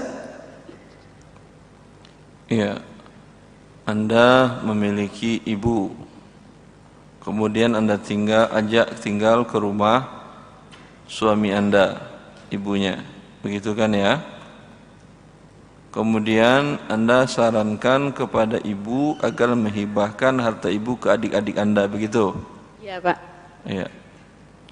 Ini saran yang tidak bagus. Ibu Anda masih hidup, tentu dia butuh biaya. Kecuali yang dia miliki sangat banyak uangnya dan anak-anaknya tidak mampu. Kalau anak-anaknya mampu, harusnya yang berbaktikan anak kepada orang tua. Tapi kalau ada anak yang memang kondisi kehidupan ekonominya sulit, ya orang tua pun tanpa disarankan biasanya dia membantu anak-anaknya. Maka Anda lihat kebutuhan orang tua tadi. Kalau dia namanya dalam kondisi tua kan butuh biaya banyak karena dia sudah nggak bisa lagi bergerak untuk mencari rezeki. Ya, cabut lagi saran Anda tadi ke ibu tadi dan berbakti kepadanya. Di sanalah Anda akan dapatkan fasammal jannah, surga Allah ada di ibu. Jadi Ustadz, yang harta kami bawa ke rumah kami tadi bagaimana? Itu harta si ibu. Terserah si ibu mau diapain dia. Yang jelas dia butuh kan ya? Iya, karena dia butuh, misalnya kasur kami bawa ke rumah kami, bahkan kasur itu saya yang membelikannya dulu. Jadi saya semalam juga dengar mengambil harta mengambil pemberian kembali seperti anjing. Jadi saya malam tadi juga gak tidur. Anda maksud kasur tadi Anda hibahkan ke ibu? Iya, saya yang membelikannya dulu. Iya, tapi kemudian sekarang ibu Anda ajak pindah ke rumah Anda. Iya. Iya, masa kasurnya tinggal di sana? Walaupun ke rumah Anda itu kan kasur si ibu, bukan kasur Anda lagi. Iya, saya khawatirnya nanti. Andai ibu Anda meninggal nanti, itu kasur menjadi hak waris, dijual dan dibagi waris kepada yang mustahik, kepada ahli warisnya di waktu itu. Bukan milik Anda lagi. Jelas? Tapi nanti Ustadz, kami keluarga kurang tahu juga tentang ilmu pengetahuan, apalagi saudara-saudara kami biasanya kami bagi-bagi tuh Ustadz. Jadi saya khawatir gitu. Iya, dibagi tapi sesuai dengan aturan Allah yang Allah jelaskan dalam surat An-Nisa tentang pembagian harta waris itu. Sekarang orang tua masih hidup, apa yang mau dibagi-bagi? Tidak boleh lah. Bagi waris itu nanti setelah wafat. Allahi barik fiik. Cukup. Baik, alhamdulillah. Kami rasa cukup penjelasannya dari Ustadz. Baik, selanjutnya kita kembali ke Ikhwan. Silakan memaparkan pertanyaannya di bagian kanan masjid. Silakan.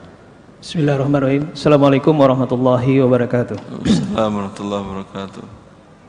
Nama saya Dedi dari Duri, Pak Ustaz. Masya Allah, dari Duri. Ya. Masya Allah. Alhamdulillah Ustaz, saat ini saya bekerja di sebuah rumah sakit di bagian finance. Yang ingin saya tanyakan Ustaz, rumah sakit ini melayani pasien BPJS. Jadi setiap bulan itu kami menerbitkan invoice BPJS yang akan kami tagihkan ke BPJS untuk pelayanan kami selama 1 bulan. Yang jadi permasalahan, ketika invoice ini, dalam menerbitkan invoice ini tentu perlu verifikasi sampai menerbitkan invoice lebih kurang 2 bulan Pak Ustadz.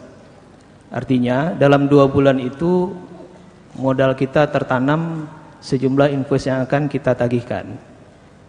Nah, ketika kita menagihkan ke BPJS pun itu nggak langsung dibayar Ustaz. Perlu waktu juga dari BPJS sampai ada dropping dana dari pusat katanya Pak Ustaz. Jadi akhirnya adalah keterlambatan invoice yang kita terima yang mengakibatkan operasional kita terganggu. Nah, ada kebijakan dari pemerintah bahwasanya invoice ini bisa diagunkan ke bank menjadi dana talangan bank. Jadi misalnya tagihan kita 1,5 miliar. Ketika invoice ini masih diproses di BPJS, invoice ini bisa kita bawa ke bank dan kita mendapatkan uang 1,5 miliar dari bank. Yang nantinya bila sudah jatuh tempo, pihak BPJS lah yang akan melunasi kepada bank tempat kita minjam itu Pak Ustadz. Tapi yang berakad dengan bank Anda atau BPJS? Akadnya rumah sakit Pak Ustadz. Hah? Rumah sakit. Nah, berarti di sini berakad riba Anda rumah sakit bukan BPJS kan ya? Ya. Harusnya Anda bilang kalian yang pergi ke sana, saya mau tahu uang aja. Nah, jadi gini Pak Ustadz. Sehingga menjadi halal. Nah, kebijakan dari rumah sakit ini dari ownernya gini Pak Ustadz. Kalau kami tidak mengambil dana talangan bank ini, otomatis karyawan tidak gajian, dokter tidak gajian, yang akhirnya kami terjerat riba Pak Ustadz. Nah, ini gimana hukumnya, terutama saya yang bekerja dalam mengurus ini Pak Ustadz? Iya kan yang berakad kan Anda berarti. Ya. Iya, Anda kena dosa sebagai akad pemberi makan riba atau pemakan riba atau transaksi riba. Makanya tadi saya katakan, ya, BPJS-nya suruh yang ngurusin, yang penting kita terima uang tunai. Jadi kesimpulannya hukumnya riba, Pak Ustaz? Pinjaman ada pertambahan riba atau tidak? Ada ribanya. Iya betul riba. Tapi sebenarnya dalam perjanjiannya gini Pak Ustaz, antara BPJS dengan rumah sakit, bila mereka terlambat mereka akan kena penalti. Jadi di dalam akad perjanjian itu penalti inilah yang untuk dibayarkan kepada pihak perbankan gitu Pak Ustaz. Cuman bunganya nggak sama itu Pak Ustaz. Jadi penalti ini lebih kecil daripada bunga yang kita dikenakan oleh pihak bank itu Pak Ustaz. Iya itu tadi riba dengan bunga kecil. Dosanya kan dosa riba juga. Oke. Ya, terima kasih Pak Ustaz. Jazakallah khair. Assalamualaikum warahmatullahi wabarakatuh. Assalamualaikum warahmatullahi wabarakatuh. Berarti riba tetap riba, meskipun ada kemaslahatan yang kita perjuangkan di sana dengan menggaji dokter, menggaji perawat. Dia tidak ada ini Ustadz ya. Riba itu boleh dilakukan kalau darurat. Darurat itu apa? Akan hilang salah satu 5 hal yang penting. Hilang nyawa, hilang agama, hilang akal, hilang harta, dan hilang kehormatan diri. Ini kan harta Anda nggak hilang, ya. Ada harta Anda nanti dibayarkan oleh pemerintah. Kalau tidak, apakah klinik dipaksa oleh pemerintah untuk menerima pasien BPJS? Tidak kan? Kalau Anda merasa pemerintah tidak mau, tutup kesepakatan Anda dengan pemerintah untuk menerima pasien BPJS. Karena Anda punya hak, Anda nggak dipaksa oleh pemerintah. Kecuali pemerintah akan mencabut izin usaha klinik Anda atau rumah sakit Anda bila tidak menerima BPJS atau tidak bekerja sama bermitra dengan BPJS. Jelas? Kalau tidak dia belum masuk tahap darurat. Kalau belum masuk tahap darurat maka riba dain, riba utang piutang tadi tidak bisa dihalalkan hanya karena ada maslahat yang menurut Anda besar. Baik, jazakallah khair atas penjelasannya Ustaz. Baik, selanjutnya bagian ikhwan, bagian sebelah kiri masjid. Tafadhol.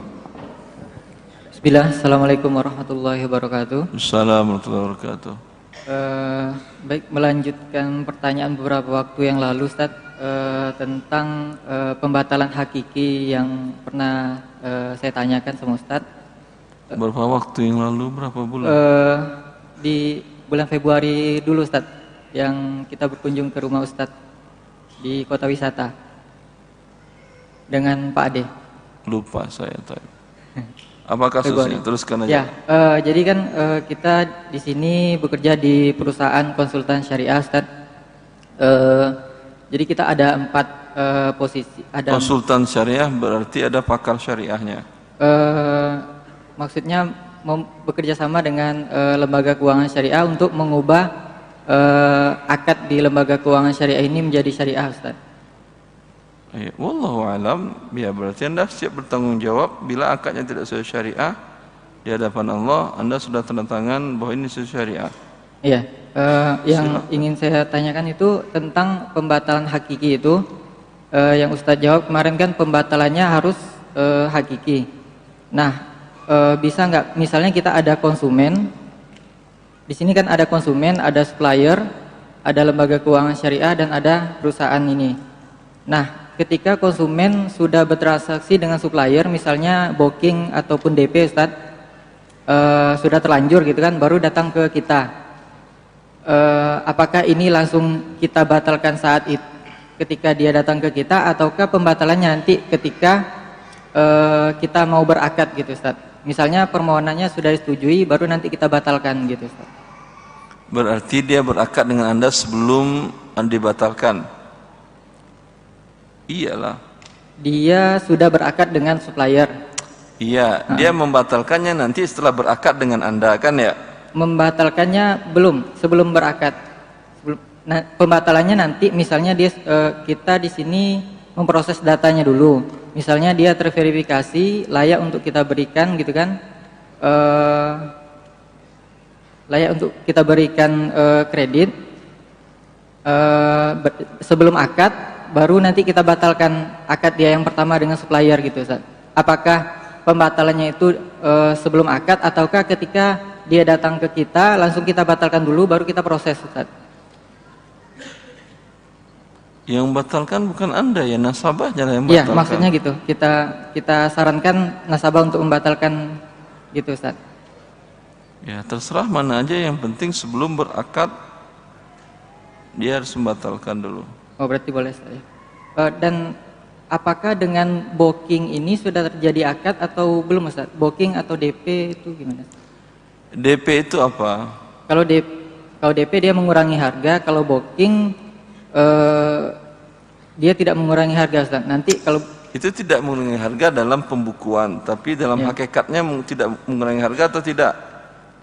Kalau booking ini ada yang dikembalikan nanti, Ustaz. Misalnya untuk mengadakan DP pun sama dia, itu hanya sekedar nama-nama saja. Booking, fee, down payment. Berarti dengan booking saja sudah terjadi akad dengan buktinya, dengan di booking sudah bisa nggak dijualkan ke orang lain? Tidak. Ditahan unitnya. Ya udah, kan sudah milik dia berarti. Oh gitu. Baik. Si pembeli. Siap. Jazakallahu khair. Allahumma barik fiik. Alhamdulillah, semoga menjawab pertanyaannya. Baik, selanjutnya kita kembali kepada ibu-ibu. Silakan untuk memaparkan pertanyaannya. Tafadhol.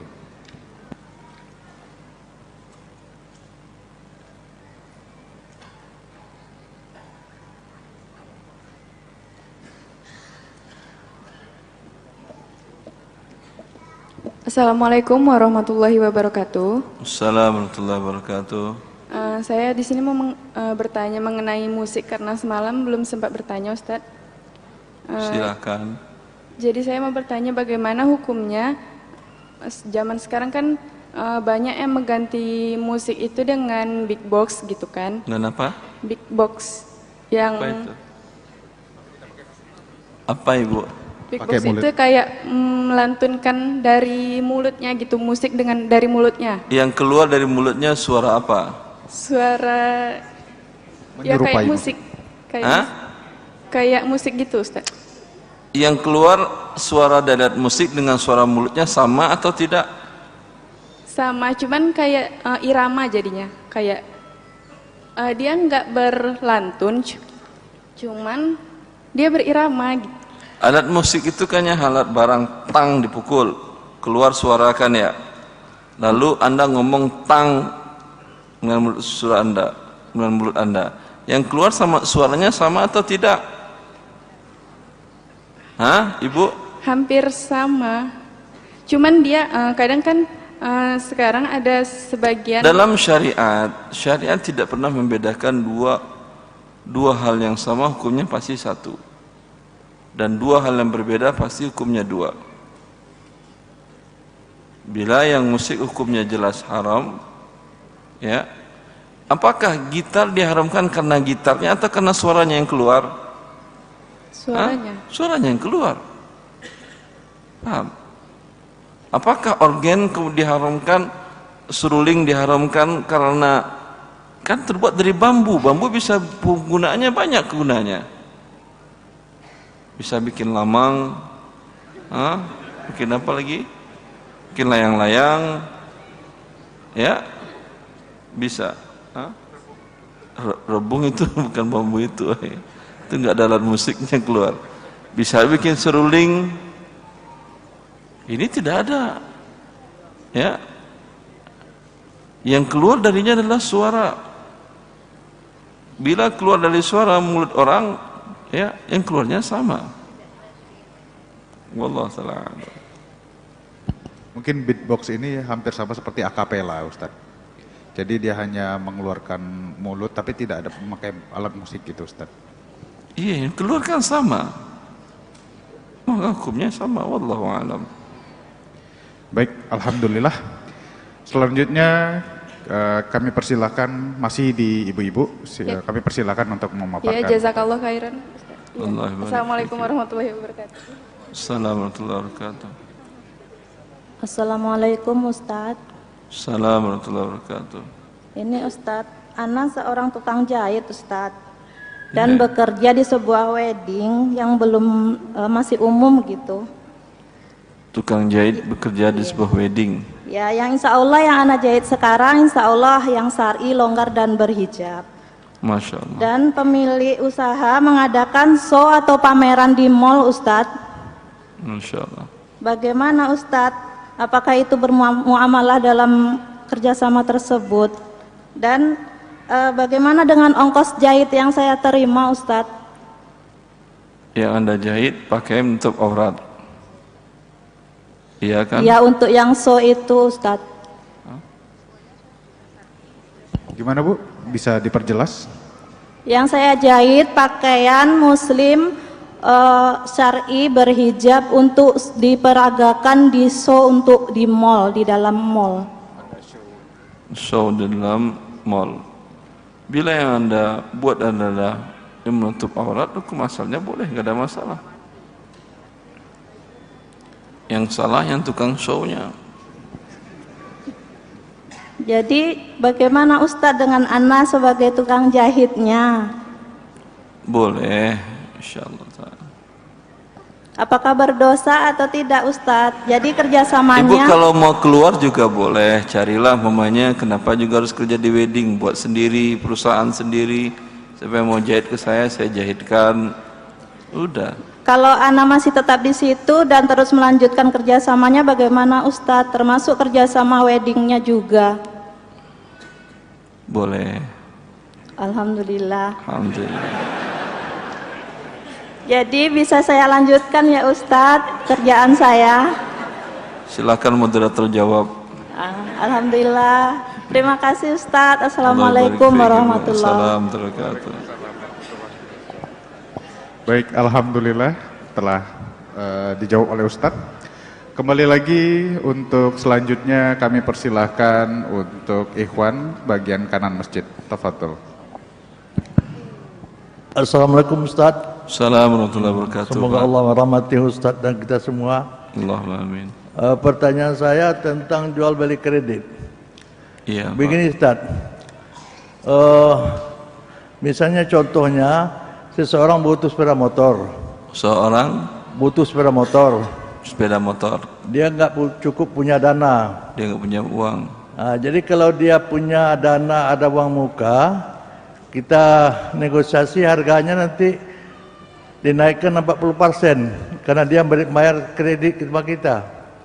Kalau dia tak ada punya dana, kita naikkan 50%. Kemudian 50% apanya? Tambah harganya karena kredit. Keuntungan Anda gitu. Iya, iya betul. Kemudian untuk membelinya kita serahkan sama dia apa yang dia suka. Kemudian setelah dia beli langsung atas nama dia. Apa boleh Ustaz? Ya, kalau atas nama dia, apa yang mau dibayar dia ke Anda lagi? Kenapa Ustaz? Yang dibayar dia ke Anda apa-apa? Dia bayar nanti secara cicil per bulan. Misalnya kan motor sudah nama dia. Dia kita kuasakan membelinya atas nama kita. Kan motor nama dia. Tapi atas membelinya atas kita kuasakan. Udah belilah atau bikinlah atas nama kamu nanti. Iya, tapi Bapak kalau minta uang dia bilang saya nggak mau bayar. Bagaimana caranya Bapak? Dia bilang saya nggak mau bayar Pak cicilannya. Terus gimana kata Bapak? Ya kita kan ada nego sebelumnya bahwa dia mau sanggup membayarnya. Ya karena sudah nama dia, kenapa dia wajib lagi membayar kalau barang dia milik dia? Kalau dia nggak bayar ya kita rugi Ustaz. Iya. Tapi maksudnya apa boleh gitu? Allah Ustaz. Boleh ya? Boleh dengan perincian seperti ini. Iya ya. Kamu punya berapa? 30%. Ya. Lalu Anda bilang saya punya 70%. Pergilah beli ya kendaraan tadi. Ya, berarti ketika dia beli risiko masih di tangan Anda 70, dia 30. Ya. Setelah dia terima, dia bawa ke Anda. Pak, ini 70% Anda bagaimana? baru pada saat itu saya jual ke kamu 70% itu. Ya. Anda katakan 70% itu sama dengan 7 juta. Tapi kamu mau bayar tunai atau nyicil? Nyicil. Kalau nyicil berarti saya dapat keuntungan menjadi 10 juta. Kau cicillah selama 10 bulan, 1 juta 1 bulan. Ya. Terlambat tidak ada denda. Ya betul. Ya. Seperti itu, setuju dia setuju. Boleh, sudah. Alhamdulillah. Terima kasih Ustaz. Allah barik fiik.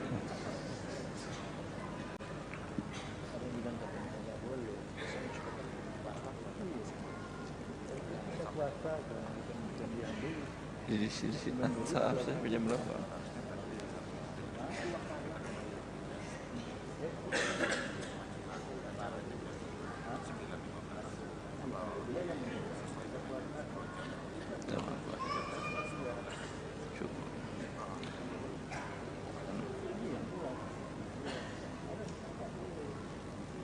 Ya, baik, selanjutnya masih untuk Ikhwan, kami persilahkan di bagian kiri masjid. Tafadhal.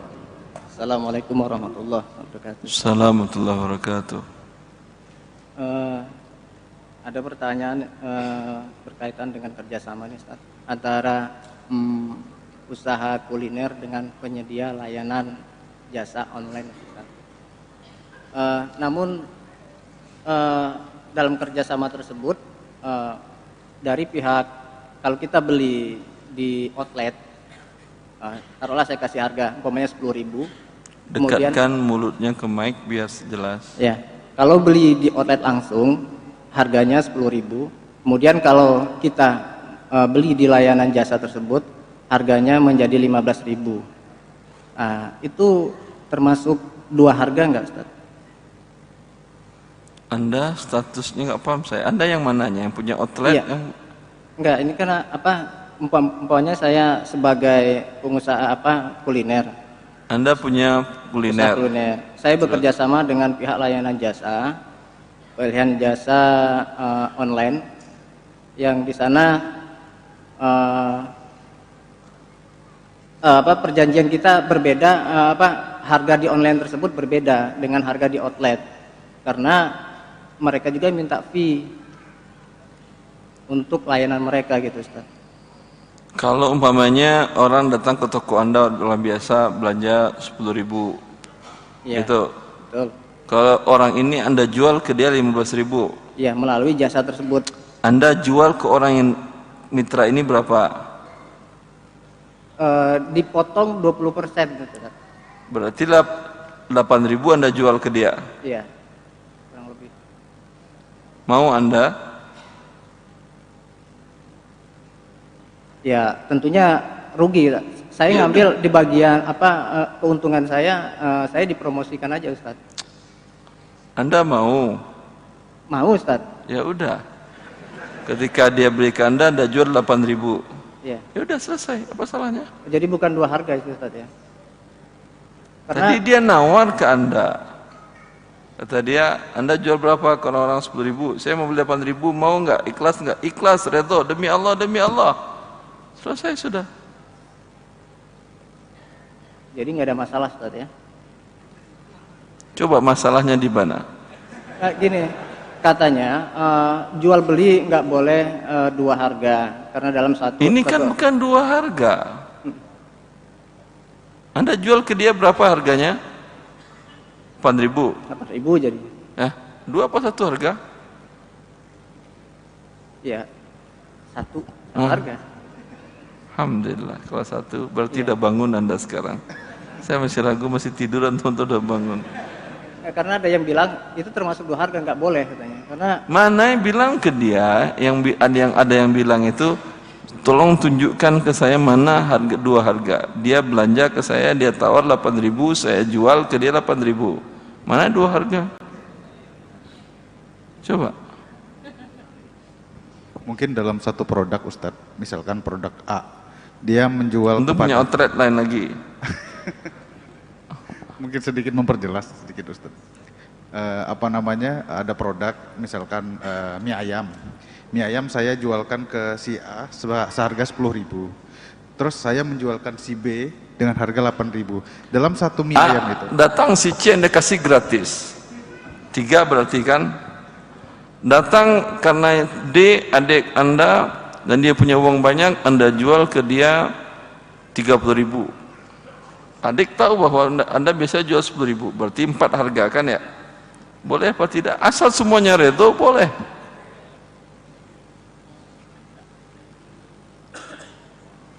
Jelas? Alhamdulillah. Ya, alhamdulillah. Terima kasih Bang Dul. Baik, selanjutnya kita beralih ke ibu-ibu. Selanjutnya untuk memaparkan pertanyaannya, silakan.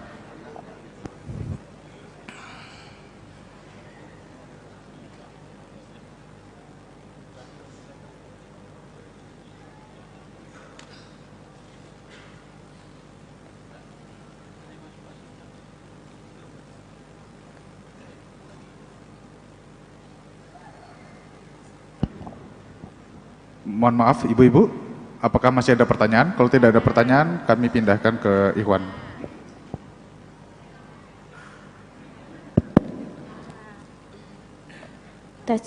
Assalamualaikum Ustadz. Assalamualaikum warahmatullahi wabarakatuh. Terkait dengan bencana alam di Palu tahun lalu, orang tua saya menyewa sawah selama 5 tahun sebesar 50 juta. Qadarullah bencana itu terjadi di bulan Oktober dan penggarapan sawah seharusnya dimulai di bulan November. Keadaan sawah terkena likuifaksi sehingga tidak bisa lahan itu digarap lagi. Jadi bagaimana ya Ustadz? Apakah bisa uang itu kembali atau bagaimana? Karena di situ sudah ada akad sewa menyewa dan sudah dibayar kontan lunas selama 5 tahun. Masih berjalan berapa lagi lamanya? 4 tahun lagi lebih? Belum sama sekali digarap Ustadz. Jadi uangnya sudah diserahkan 50 juta itu, tapi qadarullah kan bencananya bulan 10. Ya, kewajiban dari pemilik sawah yang terkena musibah tadi untuk memberikan sawah dengan spek yang sama kepada yang menyewa. Tapi tidak ada lagi sawahnya Ustadz, semuanya hancur kena likuifaksi. Jadi bagaimana ya Ustadz? Tidak ada lahan yang tersisa lagi. Orangnya juga ikut? Alhamdulillah orangnya selamat semua. Dari pemilik sama ayah saya alhamdulillah selamat. Enggak, orang yang pemilik tanah tadi hilang? Ya. Ya hilang ya, kemana Anda minta ganti lagi? Pemilik tanah hilang. Pemilik tanahnya masih hidup Ustadz. Ya masih hidup, dia kewajiban dia untuk memberikan tanah dengan spek yang sama untuk disewakan ke 5 tahun ke Anda. Oh iya ya Ustadz, tidak bisa dikembalikan dalam bentuk uang begitu. Kalau misalnya minta ganti rugi uangnya dikembalikan tidak bisa ya Ustadz? Bukan minta ganti rugi kembalikan, ini akad sewa menyewa mengikat. Kecuali dia menyewa kembali kepada Anda, hak Anda tadi.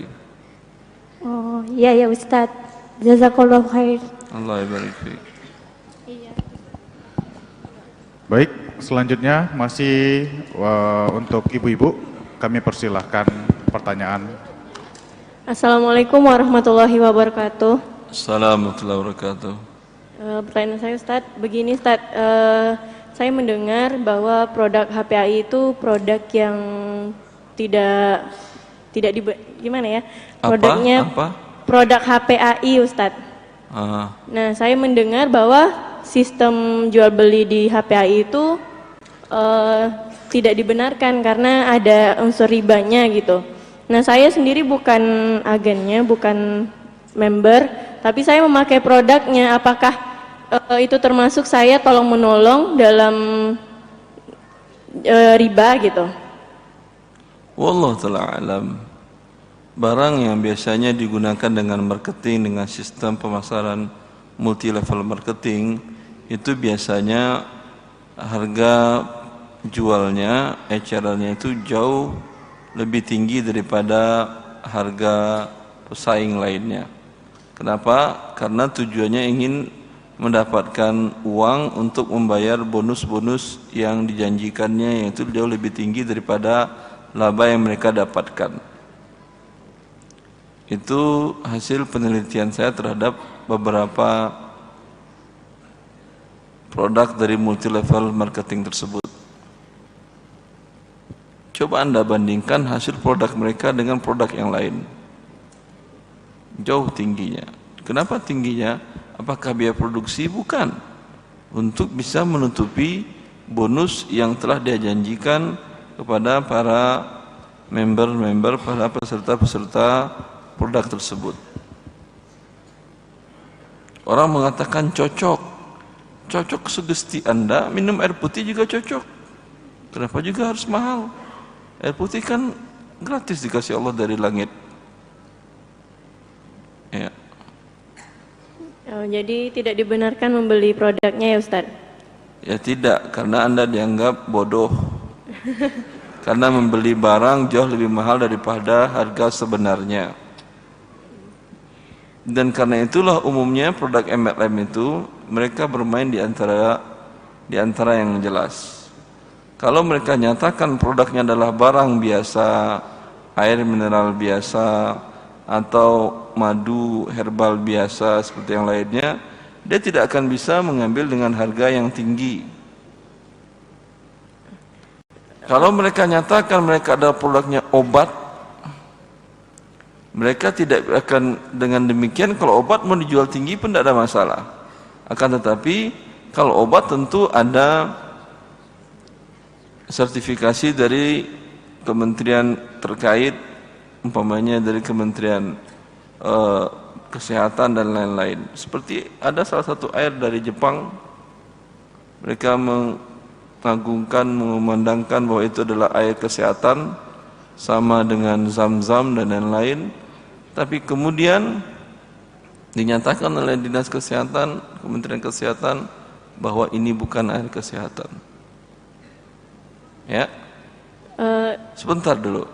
Karena itulah mereka bermain di antara ini. Mereka namanya suplemen. Apa arti suplemen? Bukan makanan biasa, juga bukan makanan yang sangat dibutuhkan oleh tubuh. Karena kalau makanan biasa dia tidak bisa jual tinggi. Kalau dia nyatakan makanan yang dibutuhkan oleh tubuh yaitu obat, berarti dia harus lewat seleksi obat. Sedangkan dia tidak bisa masuk seleksi tadi. Sehingga mereka buat di awang-awang. Dan harganya tinggi tapi tidak jatuh dalam obat. Nah, bagaimana dengan membernya Ustadz? Ini misalnya saya jadi member, saya cuma membeli untuk pemakaian saya sendiri tapi tidak saya jual gitu. Nah, itu bagaimana Ustadz? Tadi jawaban saya apa Ibu? Bodoh kata teman-teman Ibu. Masa barang nggak bagus Anda beli dengan harga tinggi? Karena harganya kalau member harganya rendah Ustadz, tidak tinggi harganya. Rendah itu menurut Anda kalau bandingkan dengan produk yang sama yang lain yang tersertifikasi lewat jalur yang resmi, akan Anda tahu bahwa harganya bukan murah. Oke, taib Ustaz, syukran jazakallahu khair. Assalamualaikum. Barakallahu fikum. Baik, mengingat waktu telah cukup mendekatin berakhirnya sesi tanya jawab, kami persilahkan satu ikhwan lagi sebelum daurah kita tutup. Ya, silakan. Tadi malam janjinya semuanya kata antum. Assalamualaikum Ustaz. Assalamualaikum. Assalamualaikum. Pertanyaan terkait dengan berhukum dengan hukum selain Allah ya Ustaz. Bagaimana hukumnya? Afwan, bukan spesialisasi saya tidak paham mendetail. Tanyakan ke dokter akidah. Oh ya. Allah barik. Terima kasih Ustaz. Assalamualaikum warahmatullahi wabarakatuh. Assalamualaikum warahmatullahi wabarakatuh. Ya, alhamdulillah cukup cepat jawabannya. Baik, kami akan lanjutkan satu penanya lagi di bagian kiri masjid. Tafadhol. Bismillahirrahmanirrahim. Assalamualaikum warahmatullahi wabarakatuh. Assalamualaikum warahmatullahi wabarakatuh. Baik Ustaz, Anda ingin bertanya tentang materi tadi malam. Saya seorang pelajar SMP yang mana salah satu SMP negeri di Pekanbaru ini, di SMP tersebut masih masih minim atau ya masih banyaklah melakukan maksiat atau bid'ah dan hampir setiap hari ana lihat di SMP ana itu orang pacaran gitu Ustaz. Terus di SMP ana itu masih banyak dilakukan bid'ah-bid'ah yang kalau tidak dilakukan nilai kita bisa diancam sama guru itu Ustaz. Terus bagaimana pertanyaannya, bagaimana solusi dari Ustadz tentang tempat saya tersebut Ustaz? Baik, Allah barik fiik. Anda sekolah SMP tujuannya mau ngapain? Belajar Ustaz. Tujuan belajar itu mau ngapain? Maksudnya? Tujuan belajar itu mau apa? Mau menimba ilmu. Ilmu saja nggak perlu uang Anda? Ustaz? Perlu uang, tujuannya mau cari kerja atau sekedar nimba ilmu saja?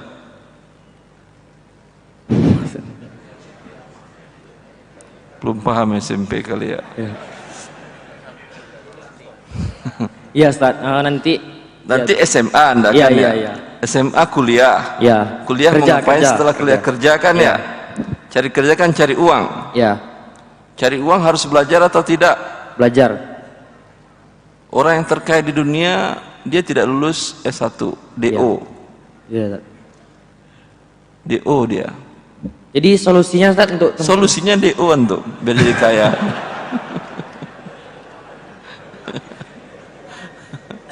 Terus entah Bill Gates kan mahasiswa DO di Harvard University dia.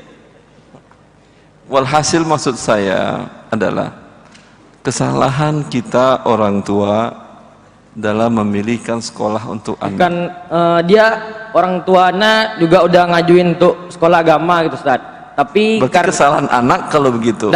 Tapi karena mahal orang tuanya nggak sanggup gitu Ustaz. Apakah sekolah agama harus mahal?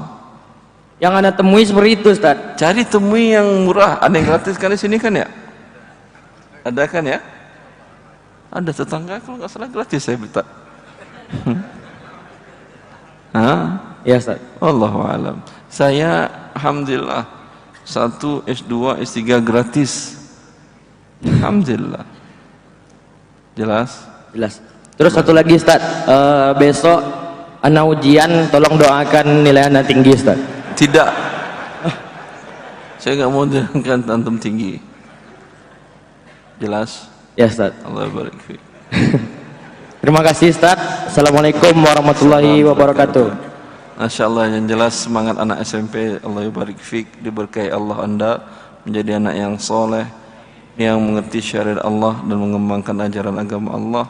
Masalah rezeki, masalah masa depan, masalah uang, masalah semuanya akan dimudahkan oleh Allah bila seseorang bertakwa kepadanya.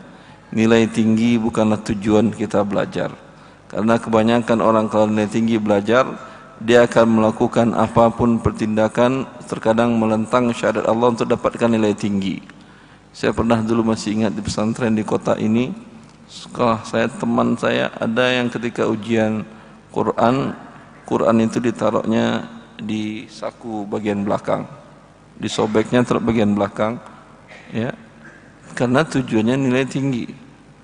Dan sering di beberapa sekolah negeri maupun swasta, gurunya sama-sama bersepakat dengan muridnya dan orang tua untuk mengerjakan soal-soal ujian negara dengan cara yang tidak halal dengan tujuan nilai tinggi.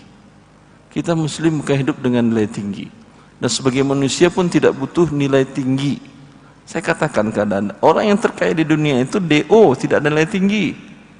Anda mau jadi orang kaya apa jadi orang miskin? Yang nilai tinggi itu biasanya jadi karyawan orang-orang yang DO. Nilai tinggi pun nanti paling ujungnya jadi karyawan.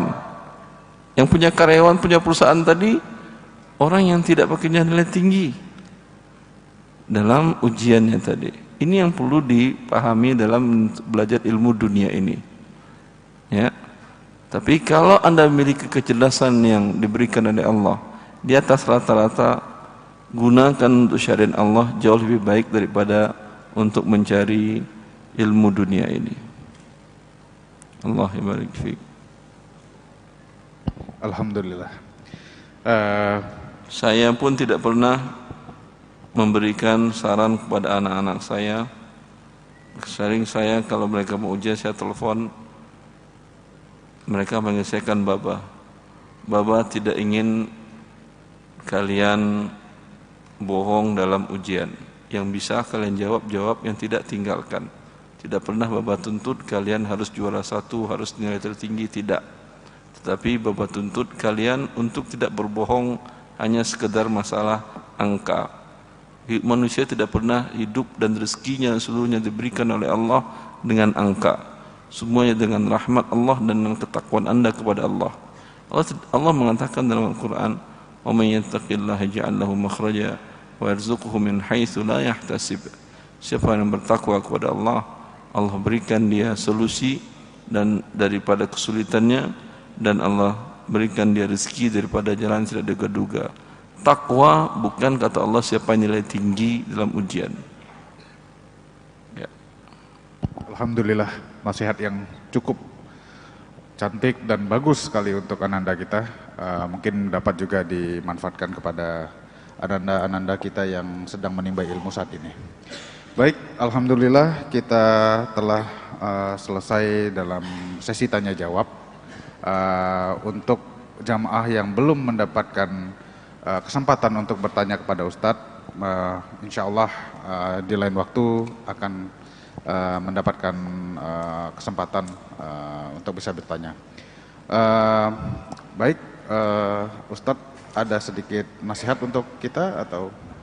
Ya. Ikhwani wa akhwati fillah, dalam mendidik diri kita dan mendidik orang-orang yang kita cintai, jangan tujuan kita adalah dunia. Ya. Nilai tinggi seperti yang diinginkan oleh anak-anak yang sedang belajar, atau jabatan tinggi yang diinginkan oleh orang-orang yang sedang bekerja, atau harta yang tinggi yang diinginkan oleh semua manusia. Ini adalah dunia yang di sisi Allah tidak lebih berat dari sehelai sayap seekor lalat. Tidak sampai 1 gram beratnya. Ya, yang kita tuju adalah ubudiyah, menyempurnakan ibadah kita kepada Allah Azza wa Jalla. Ya, karena itu segala kemampuan yang kita miliki yang diberikan oleh Allah, IQ yang Allah berikan kepada kita, kemudian kemampuan berstrategi manajemen yang diberikan oleh Allah kepada kita, kekuatan tubuh, kekuatan logika, kekuatan otak, kekuatan mulut dan lidah yang kita sampaikan, tulisan tangan yang kita tuliskan, semuanya untuk merupakan ubudiyah, menyempurnakan ibadah kepada Allah dan mengeluarkan manusia dari menyembah kepada selain Allah untuk beribadah hanya kepada Allah Azza wa Jalla. Semoga manfaat. Wallahu a'lam bishawab. Wa sallallahu nabiyina Muhammad wa alihi wa sahbihi wasallam. Assalamualaikum warahmatullahi wabarakatuh. Waalaikumsalam. Jazakallahu khairan katsiran kepada Ustadz Erwandi Tarmizi. Baik, mari.